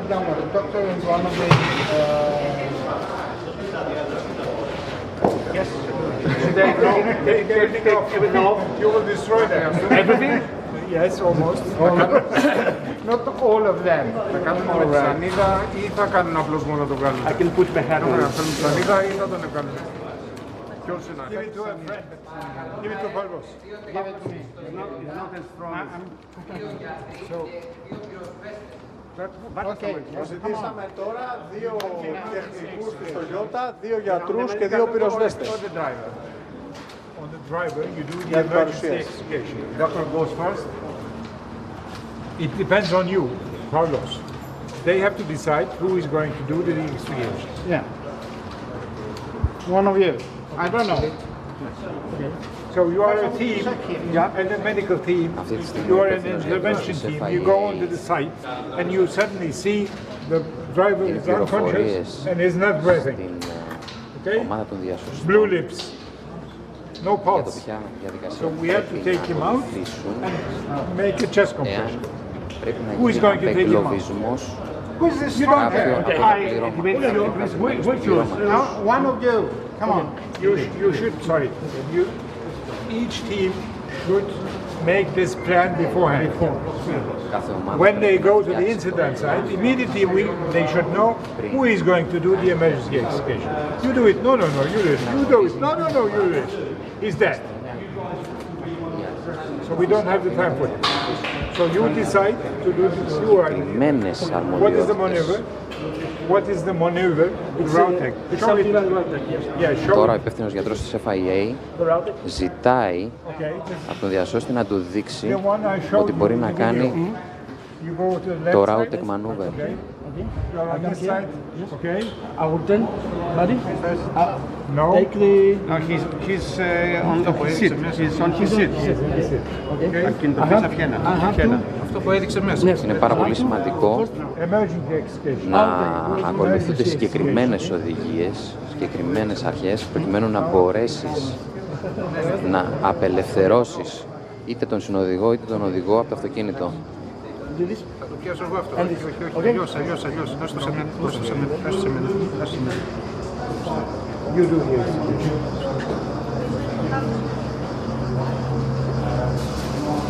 Good. Now, what else? Now come to the car. What else? Από τη στιγμή τώρα που είδαμε τη λαβή τη συγκεκριμένη, We have radio connection. πρέπει να βρούμε το καλώδιο των ασυρμάτων και πρέπει να αφαιρέσουμε το καλώδιο του ασυρμάτου για να μπορέσουμε να συνεχίσουμε τη διαδικασία. Πρώτα απ' όλα, ελέγχουμε πόδια. Βγάζουμε καλώδιο, αφαιρούμε τη ζώνη, στρίβουμε το θύμα, τη βγάζουμε έξω. Κάνω. Ναι. Έλα κοντά μου. Ready to start? Sorry? Roll on? Yes. So, he takes from the legs, right? Πρώτα λοιπόν τσεκάραμε ότι αφαιρούμε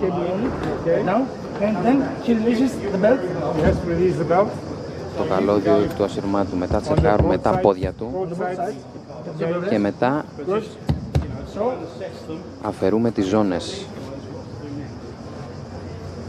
Και τότε πρέπει να κάνουμε την λαβή τη σωστή, τη routing, προκειμένου να κάνουμε τον σωστό απεγκλωβισμό.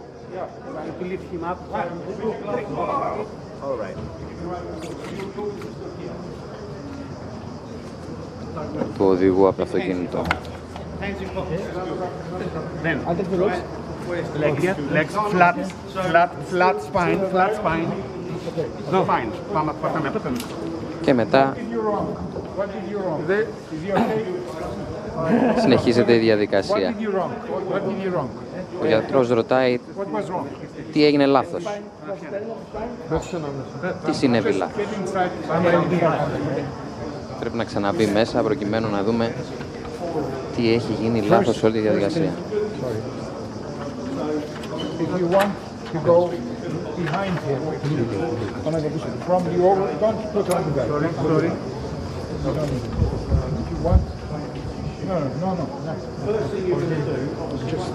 Το πιο σωστό είναι να πάμε από πίσω του, όπως αναφέρει ο κύριος Τζέμ.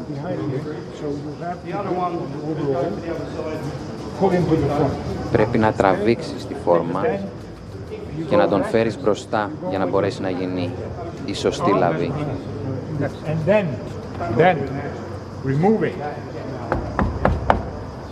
The first thing, you go to the front with the body. Πρέπει για να μπορέσεις να κάνεις τον απεγκλωβισμό, πρέπει να βοηθήσεις και το σώμα του οδηγού να έρθει πιο κοντά στην έξοδο. Οπότε τον τραβάς από τη φόρμα, τον φέρνεις μπροστά και τότε συνεχίζει τη διαδικασία.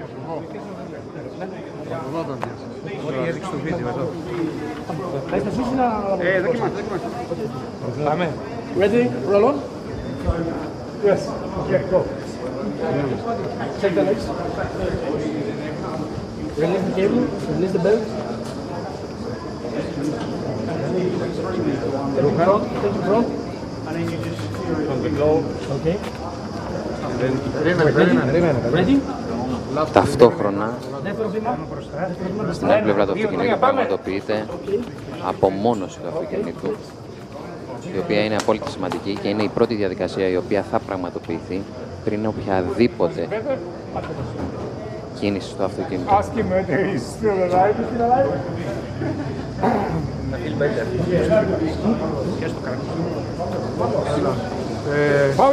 Pablo? Another team.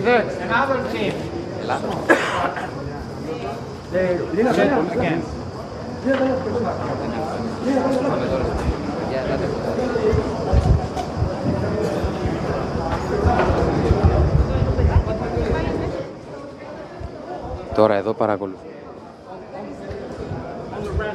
Τώρα εδώ παρακολουθούμε τη διαδικασία της απομόνωσης.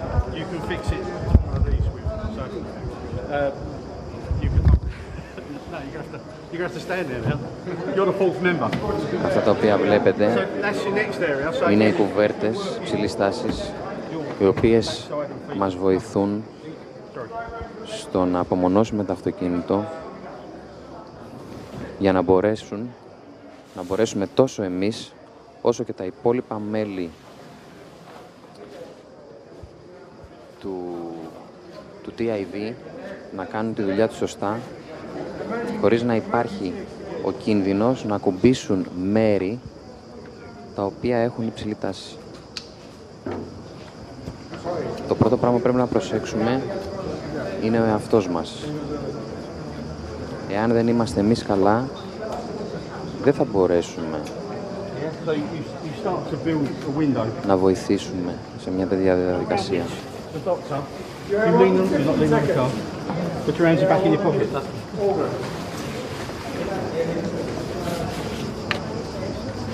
Όπως βλέπετε λοιπόν εδώ, έχει καλυφθεί το αυτοκίνητο από 4 πλευρές και υπάρχει μία τρύπα η οποία μας δίνει τη δυνατότητα από την οποία να πραγματοποιήσουμε τη διαδικασία του απεγκλωβισμού όπως είδαμε λίγο πριν. You spend a few seconds dressing it. You haven't got a rush. The thing I would say about this is that a few more seconds now might save minutes in 5 minutes because you'll be starting it all again if it goes wrong. We had one guy who taped himself to the blanket, and as he walked away, he pulled all the blankets off the car. So be aware of what you're doing, and then step back before you hand it over and make sure you've got no areas like that.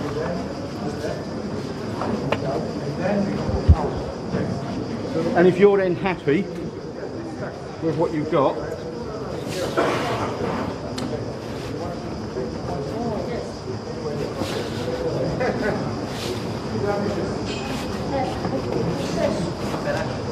then you can hand it over to the doctor. Yeah? There's no definite way of doing this.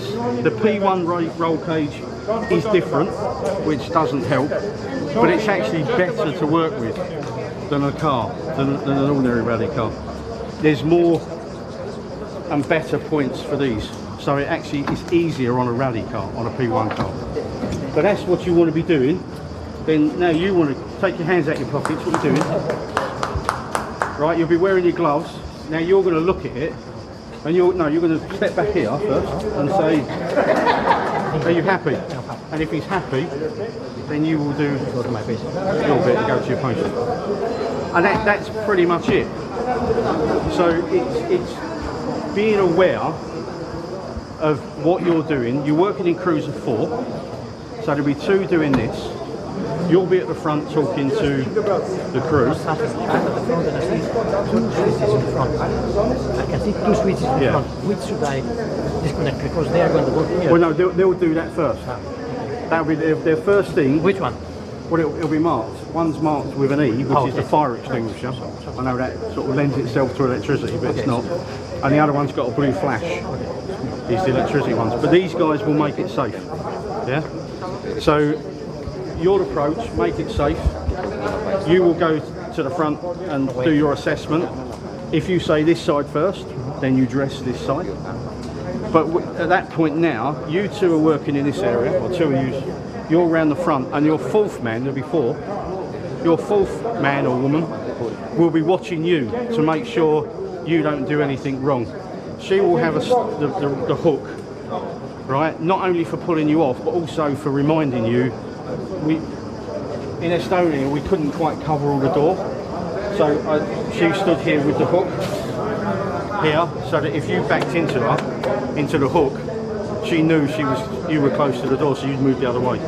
So you need to talk, you need to work out who's going to do what, and between the 4 ears, work out a system of approach. I have a question. Over here. How about the bystanders? What do you do with them? You hit them with a hook or something? Hit them with a hook. Okay. Beat them. They're all going to run for the car. They are. And unfortunately, it's something we get asked and we get told about quite a lot. We're hoping that the red light message gets out there. And that they should check if the car is safe, or they should touch it first and see. Throw one off. No, it's okay. Touch the car. Yeah, touch the car. Yeah, no, it's fine. Your job is this. If someone wants to climb in the other side and kill themselves, there's not much we can do about it. The marshals should be there to help you. They should secure the scene around you, move people away, and there'll probably be more people arriving in backup anyway. So again, you should have more bodies to help you, but it is a bit of an unknown because they will do what you least expect them to do, and you'll probably find someone climbing out from underneath you trying to help, but it's what they do. Photographers as well will want to get involved, tell them no, push them away. They are being watched, they're told, and if they overstep the mark, then obviously the safety delegate will speak to them individually. So in terms of crowd control, not really your job. Your job is this guy and keeping him happy. Most important. Question. The vehicles that we're going to be in, are they going to be equipped with all these protective stuff? I'm hoping so. Yeah. Every vehicle should have a set of clamps, 5 pairs of gloves, a set of blankets, a hook, and some ground mats. I haven't bought any ground mats, but you will get some ground mats as well. The ground mats, depending upon what they buy, we recommend a kit list, but they don't always achieve it. Φυσικά αναφερόμαστε στις κουβέρτες αυτές σφικτήρες, όπου οι σφικτήρες αυτοί ουσιαστικά είναι αυτοσχέδιοι μετά από σωλήνα PVC, τον οποίο θα τον έχουμε κόψει και λειτουργούν καλύτερα σε σχέση με τους κλασικούς σφικτήρες, τουλάχιστον για τα αυτοκίνητα.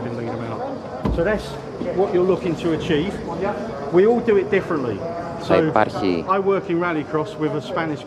ειδικό δάπεδο 1000 βολτ, το οποίο επίσης πρώτα θα πρέπει να το έχουμε αποθέσει κάτω στο έδαφος για να μπορέσουμε να δουλέψουμε και μετά τοποθετούμε τις κουβέρτες με τους σφικτήρες.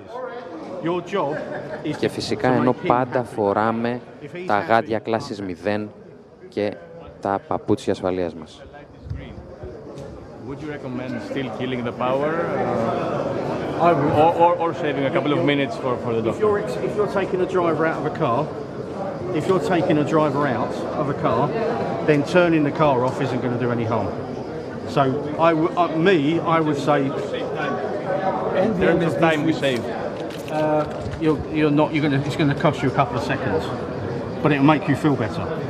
Yeah. Going for the other switch, the back window. Sorry. Leave that. If it's green, leave that.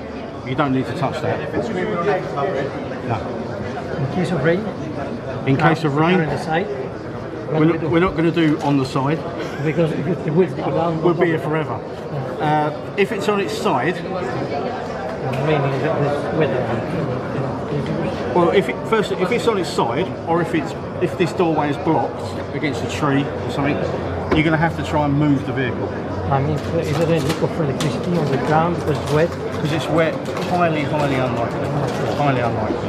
The architecture of these cars is such that the voltages are trying to go back to the battery from one end to the other side rather than to ground. So what we're worried about is you getting a shock between two parts, not so much the ground.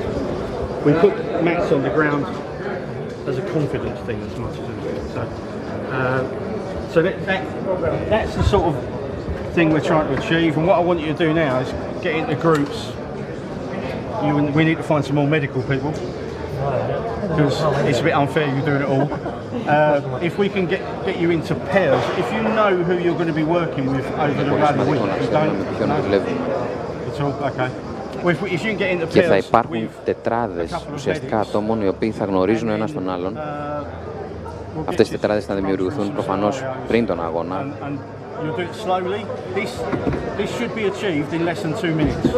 Και θα πρέπει να επικοινωνούν μεταξύ τους προκειμένου τουλάχιστον στην αρχή η ομάδα των τεχνικών να μπορέσει να απομονώσει το αυτοκίνητο εντός 2 λεπτών. This is good. You might not be working with this. I don't know what they're going to get. Even if we have neutralized the car switch, we're going to put the blanket, even if we have neutralized the switch and the MSD switch. If we have... Yes, because... Every time. Yes, because you don't understand the status of the car. So, without testing it, and we can't let you test it because you're not, you might not be trained. So we're assuming, although it's highly unlikely, we're assuming that it's the worst case scenario and that this may be dangerous. Αυτό το οποίο θα πρέπει να σκεφτόμαστε πάντα είναι τη χειρότερη περίπτωση. Οπότε η διαδικασία είναι ως εξής. Σταματάει το αυτοκίνητο, το πλησιάζουμε, απομονώνουμε την μπαταρία του αυτοκινήτου από το switch το οποίο βρίσκεται στο μπροστινό μέρος, στο barbreeze, στη βάση του barbreeze. Έχει σήμα το κεραυνό, εάν δεν έχουμε φωτιά, γιατί θα πρέπει τότε να τραβήξουμε το switch για τον πυροσβεστήρα του αυτοκινήτου. Οπότε τραβάμε το switch με τον κεραυνό, το οποίο αναφέρεται στην μπαταρία του αυτοκινήτου. Έπειτα θα πρέπει να αφαιρέσουμε ουσιαστικά το αριστερό πίσω τζάμι, το οποίο αφαιρείται εύκολα και στα 3 αυτοκίνητα της κατηγορίας P1, και στο Hyundai και στο Toyota και στο Ford.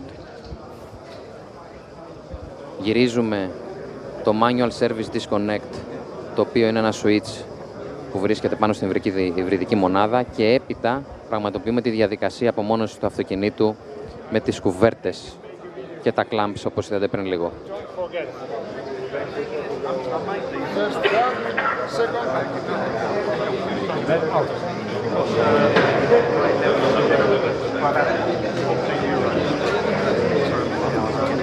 Τώρα επανήλθαμε πίσω στο κομμάτι της διαδικασίας του απεγκλωβισμού.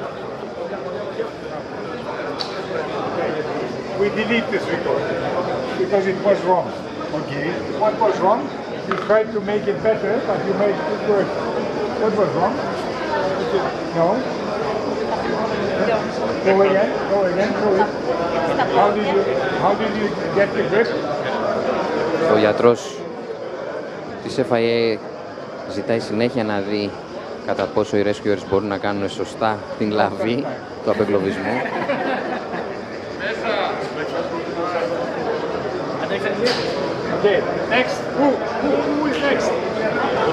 Και η διαδικασία συνεχίζεται προκειμένου όλοι να δείξουν στο γιατρό της FIA ότι έχουν τη δυνατότητα να ανταποκριθούν με τις σωστές λαβές απεγκλωβισμού και τις σωστές διαδικασίες απεγκλωβισμού σε περίπτωση συμβάντος.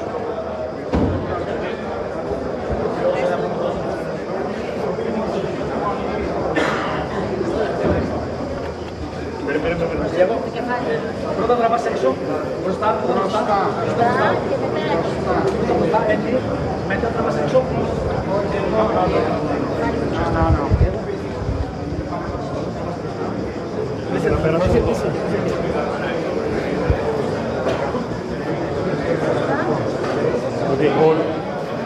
The whole torso. The whole person, yes. Okay. Not the legs. No. Just from the torso, from the waist to the bottom. Okay. Goes like that. So you have free. You are free. Now you go to the left, and then you pull out. Okay. So it's three movements. Yes. Okay.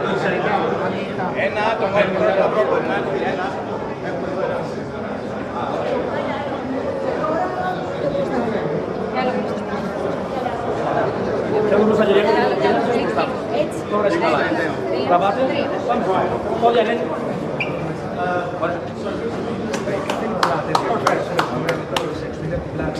Perfect. Very good. Was good, wasn't it? Okay.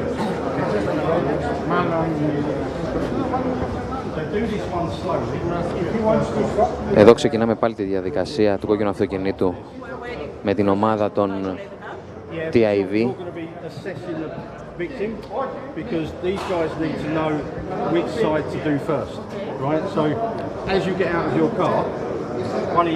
Οι διασώστες εδώ πρέπει να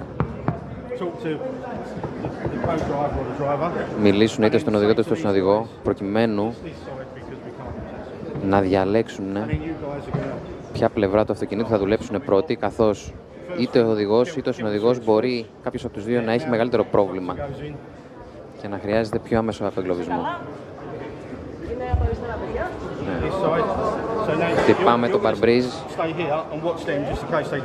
για να ρωτήσουμε αν είναι καλά το πλήρωμα το οποίο βρίσκεται μέσα, είτε ο οδηγός είτε ο συνοδηγός.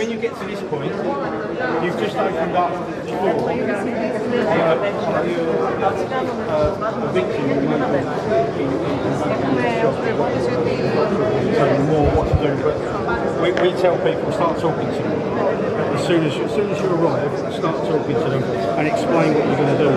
One of the teams in one of the countries, this you couldn't see through, so you put this here, and of course the victim thinks, oh, I'm dying, the light's gone.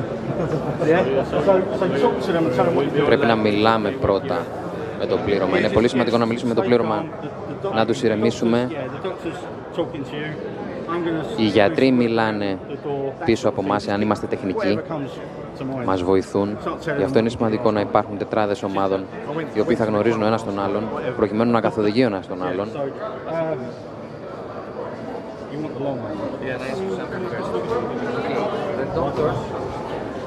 have made their presence, they've talked to the group. Then, before opening the doors, shouldn't the technician press the switch? The first thing is press the switch. He did that. The doctor then talks to the victim. She said do this side, so now they're going to do. And then they should remove the left window, disconnect the manual service switch, and then do this procedure. Yes, when they turn the switch off, the other one should be around the other side to connect it. If they've got time. If it's a rapid, other way.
Πρέπει να το ευθυγραμμίσεις αυτό, πρέπει να είναι με το σίδερο του σιδερό ισιασμένο και το πιέζει. Δεν πρέπει να το κάνεις έτσι με τα δίκτυα, με ένα χέρι, αν το κρατήσεις και το κάνεις οδηγό,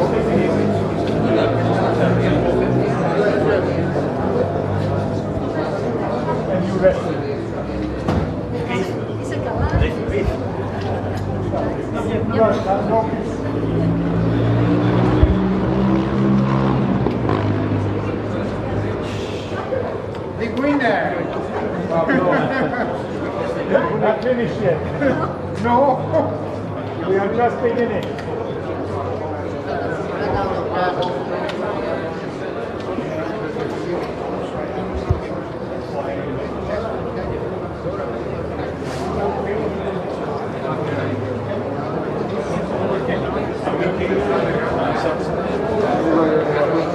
That's good.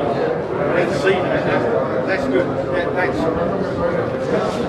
That's the only thing, but that's easily resolved.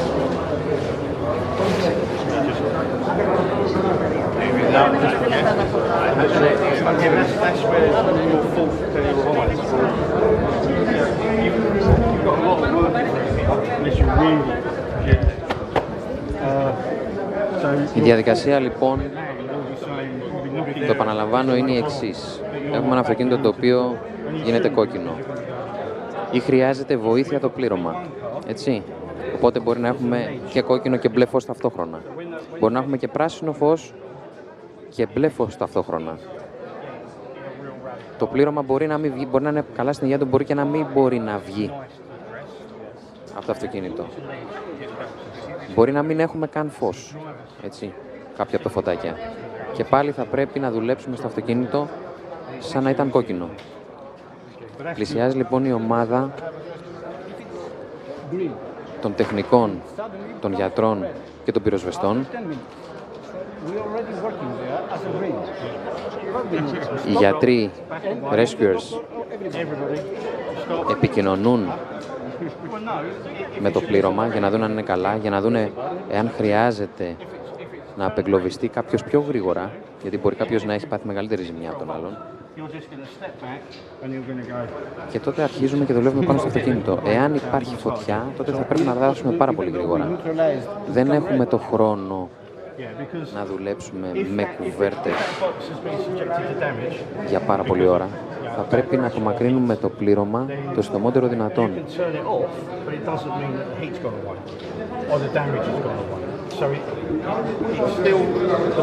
still inside the box. You can't get rid of the voltage, it's in the box. So if it's breaking down, then yes, it might trigger an alarm and say, I'm going to go red.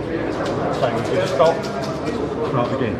And if it's green, and we go there, and we see liquids or fuels. Liquid from the battery liquid. Yeah, there's a mark there on the floor. Is there any, sorry, so if we go green, and we see liquid from the battery or smoke, so we just call, don't touch. If you get to the point where you're green and we see smoke. Yeah, because if it's a battery problem, it will be green. Yes. Because the electric is fine. But there's a battery problem. So if you've got green lights and you're sitting here and all of a sudden you smell, and it's quite a nasty smell, you'll know it, or you see this white smoke, then you're going to go and you're going to pull them out, however you have to. Τώρα ο David αναφέρεται στο κομμάτι της μπαταρίας. Μπορεί να έχει πρόβλημα η μπαταρία, το υβριδικό σύστημα, να μην έχουμε δηλαδή διαρροή ηλεκτρικού ρεύματος. Και αν μυρίσουμε κάτι περίεργο, τότε είναι τεχνικό το κομμάτι. Ουσιαστικά το πρόβλημα στο υβριδικό σύστημα, οπότε πρέπει να δράσουμε γρήγορα, καθώς τα αέρια της μπαταρίας μπορεί να αποβούν μοιραία τόσο για το πλήρωμα, ακόμα και για τους διασώστες. This is a naming thing. The technicals are also sort of normally that's what we call the technical part. So these guys are technical in what respect? With the hybrid explicator. Put it that way. So are these guys going to be in? Are you going to be in a response car? A rally. Well, well, these guys will they be sent to a red car on the rally? Τώρα ρωτάει ο David ποιοι θα είναι οι τεχνικοί οι οποίοι θα δράσουν πρώτοι. The medic is going to say, I need them extricated in this fashion, and then who is going to pull them out? And where are they coming from? Behind, or they will decide if they will need the car, the electrification car to follow. Right, okay. So we're going to neutralize it. Επειδή δεν θα είναι όλοι μαζί στο ίδιο αυτοκίνητο. Αυτό το οποίο ρώτησε ο David είναι ποιος θα κάνει τον απεγκλωβισμό. Τον απεγκλωβισμό θα το κάνουν οι διασώστες οι οποίοι θα ακολουθούν ουσιαστικά το αυτοκίνητο των TIVs. Όπως και το πυροσβεστικό όχημα το οποίο θα χρειαστεί επίσης να ακολουθήσει το αυτοκίνητο του TIV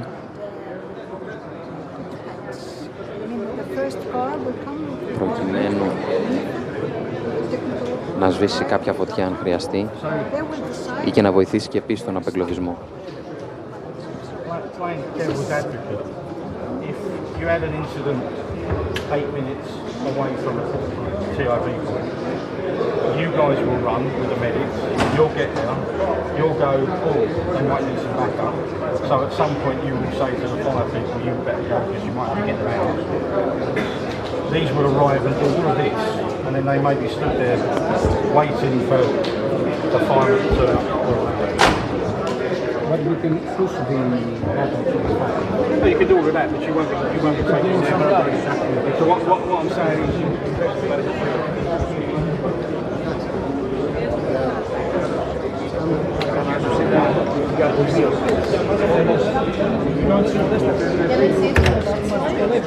No, because it's not there. Come over.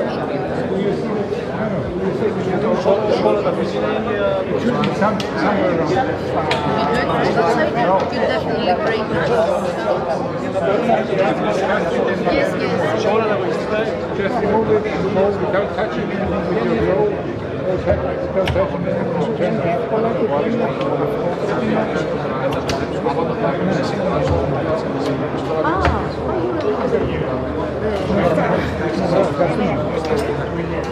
Να δώσουμε ένα χέρι δεξιά. Πες να σε βοηθήσω. Ακόμα. Θέλω να δω τι γίνεται το τιμόνι.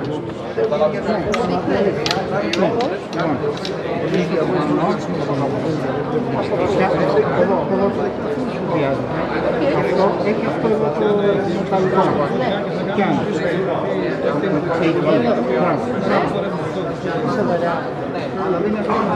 Γιατί ξέρω κάτι άλλο. Πριν είπατε... Μην είμαστε και μόνο έτσι.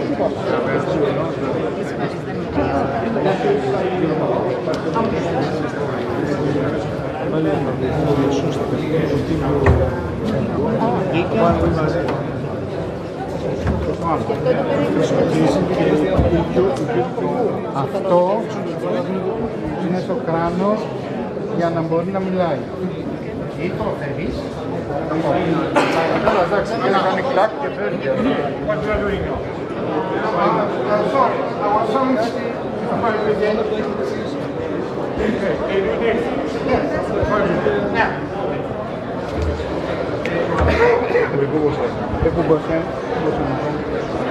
So we need a big team.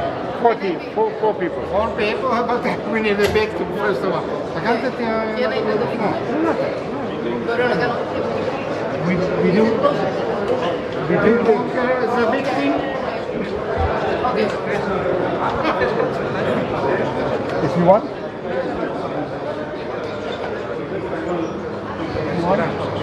Should I wear that?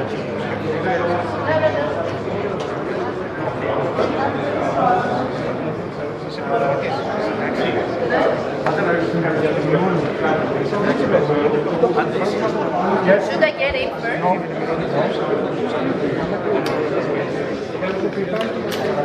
Όλες αυτές οι διαδικασίες θα πραγματοποιηθούν ξανά τη διάρκεια των ημερών του αγώνα, ειδικά την Τετάρτη 7 Σεπτέμβρη, η οποία διαδικασία θα πραγματοποιηθεί και σε live stream, προκειμένου να γνωρίζουν όλοι πώς γίνεται η διαδικασία αυτή ακριβώς.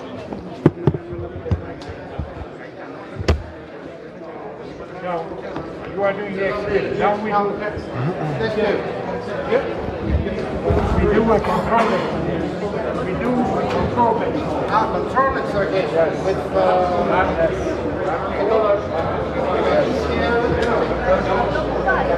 So give me the tip. Don't put on the belt. Don't put on the belt. Never mind.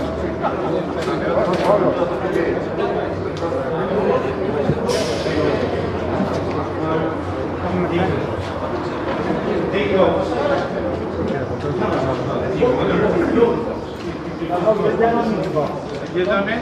Okay. All right. Who is doing it? Who is doing it?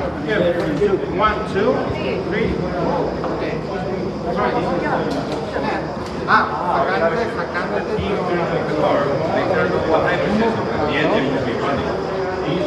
Το κολλάρο δεν έχει μιλάει.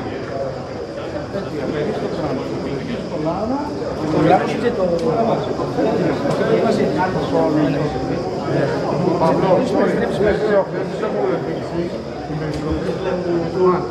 Δεν το πιστεύετε κάτι. Δεν το ξέρω, δεν το έχω δει. Το έδειξα εγώ σε ένα δύο παιχνίδια. 1, 2. Now the one doctor. One doctor. Who is the doctor? You're a doctor. Please come now. The doctor. Okay. Who is doing? Now they should explain me who is doing what.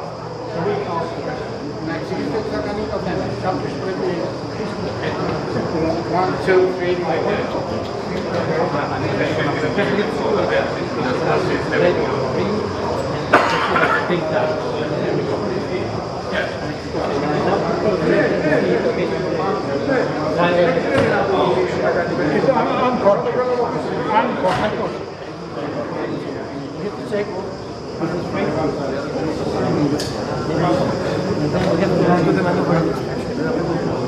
Yes, but before that, you have to take care of the spinal cerebral spine.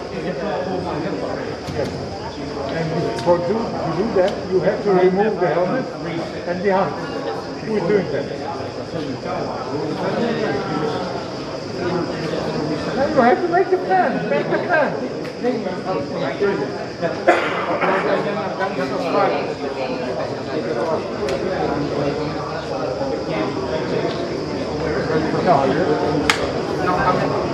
Stop. Stop.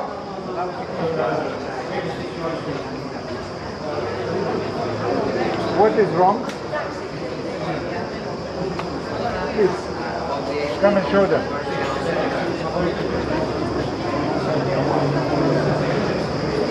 Takes video. Oops, sorry.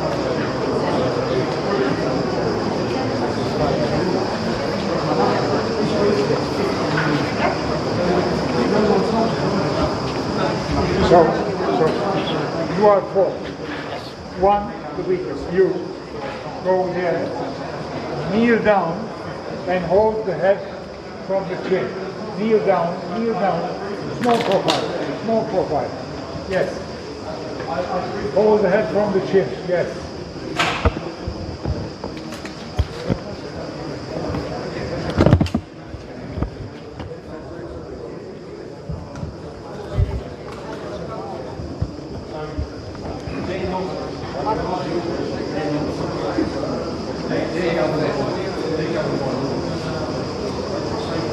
Don't move the head.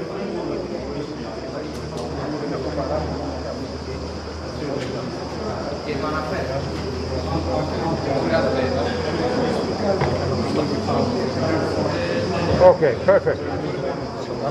First station, good. What next? Chin, chin, chin. Only the chin, from two sides. Yes. What next?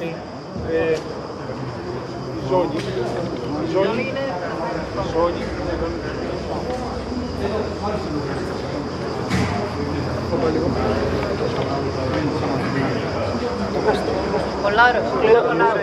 No, no. Just look at me. Yes, but you remove the belt. Remove the belt. Yeah, okay. Το κάνεις περιστροφή, δεν πάω να τραβήξω από πίσω. Όχι ζώνες, το κάνεις. Okay. Yes. But no. No.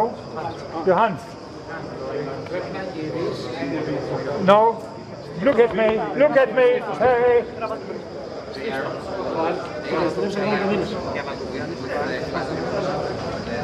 Όχι, κράτασε κανονικά.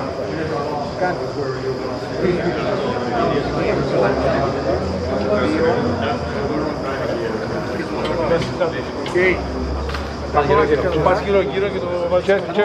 Just make. Just look at it. Just stop.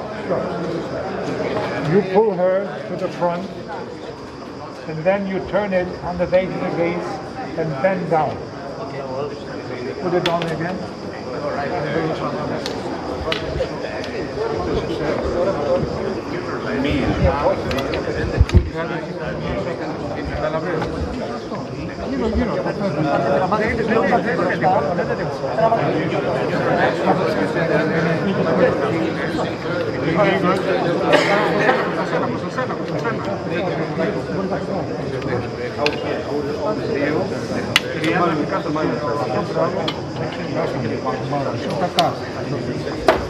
What now? Cervical collar. Okay. Now, no.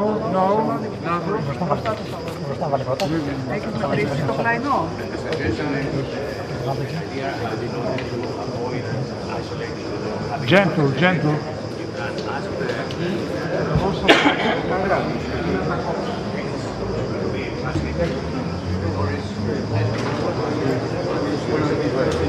You step in and put on the cervical collar.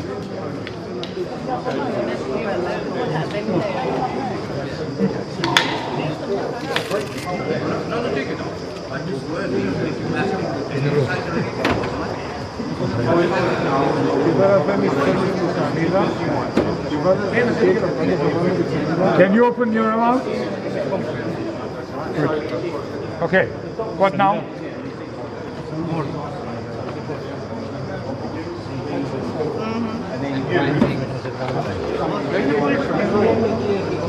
Δεν είναι σταθερό.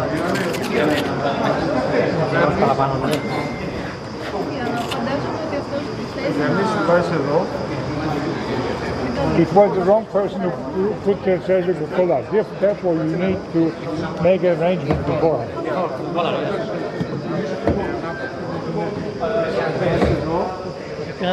Now, there are two options to do it. One, you put it beforehand, and you go. Sorry. You go over it like that. It comes from here, and you pull him out, or you pull him out like a modified Rautex until here, and then put this here and slide him on. So choose one. But those who is holding this should definitely hold like that. See the leg? Otherwise it goes down. Push. Below that. Now it's your turn.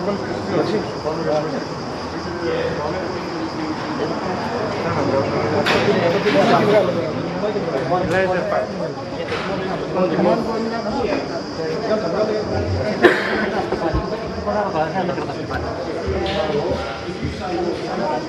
Εσύ μπορείς να φύγεις το κεφάλι έξω τα γράμματα. Μόλι πάει τώρα. Θα πει και το κολάρο, δεν θες. Καλά είναι τα πεντόχρονα.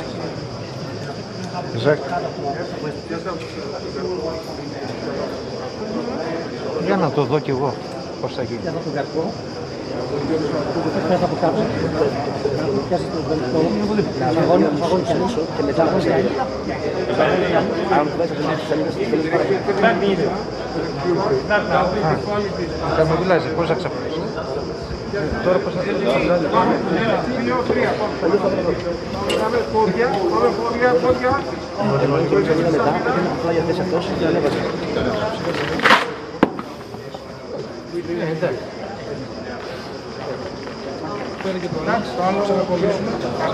Κάποιος πάει στα πόδια για να σηκώσει τη σαγίδα. Θέλει άλλον ένα. Ask her for the feedback. Ask her for the feedback. Λοιπόν, θέλει εξάσει την άποψή σου. Your feedback. My feedback? Yeah. Okay. In English or in Greek? In Greek, to them. To me. Φαντάζομαι ότι άμα το κάνετε άλλες 2 φορές θα είναι πολύ καλά, πήρε πολύ χρόνο. Είναι ζώρικο, μεγαλύτερη έκθεση στο να με βγάλει και στην αρχή σκληρό κολλάρο, πρέπει να βάλω και κολλάρο. Και στην αρχή ήταν λίγο πιο έντονος ο χειρισμός μέχρι να μου βγάλετε το κράνος. Το training συνεχίζεται και για τις δύο περιπτώσεις, και για την απομόνωση και για τον απεγκλωβισμό. Ναι, το ξέρω, δεν και για να κάτσεις εκεί λίγο χώρο και να δουλέψεις. Αλλά επειδή είναι για αυτό. The problems are, Πώς σε λένε. Γεια σου, Βασίλη. Είναι σημαντικό η πλειοψηφία των ατόμων που βρίσκεται εδώ να κατανοήσει τον τρόπο που θα πρέπει να δράσει. Όπως σας ανημέρωσα νωρίτερα, θα δημιουργηθούν τετράδες ατόμων οι οποίοι θα γνωρίζουν ο ένας τον άλλον προκειμένου να μπορούν να δουλέψουν σωστά στα αυτοκίνητα. Στα TIV Cars θα βρίσκονται τεχνικοί της Toyota μαζί με διασώστες γιατρούς και με έναν πυροσβέστη.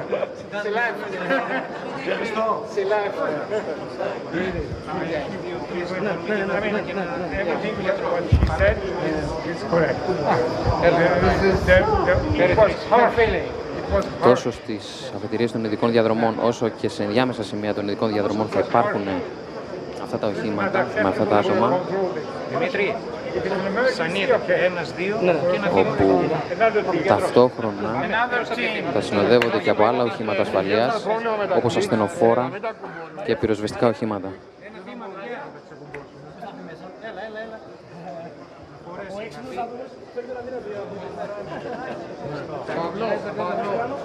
Σε όλα τα εμπλεκόμενα μέρη του αγώνα θα προωθηθούν ειδικά έγγραφα με τις διαδικασίες που πρέπει να ακολουθηθούν. Είναι πάρα πολύ σημαντικό επίσης όλοι να περάσετε το e-safety training της FIA. Όσοι δεν το έχετε περάσει, θα σας δοθούν emails και οδηγίες σχετικά με το πώς να το περάσετε.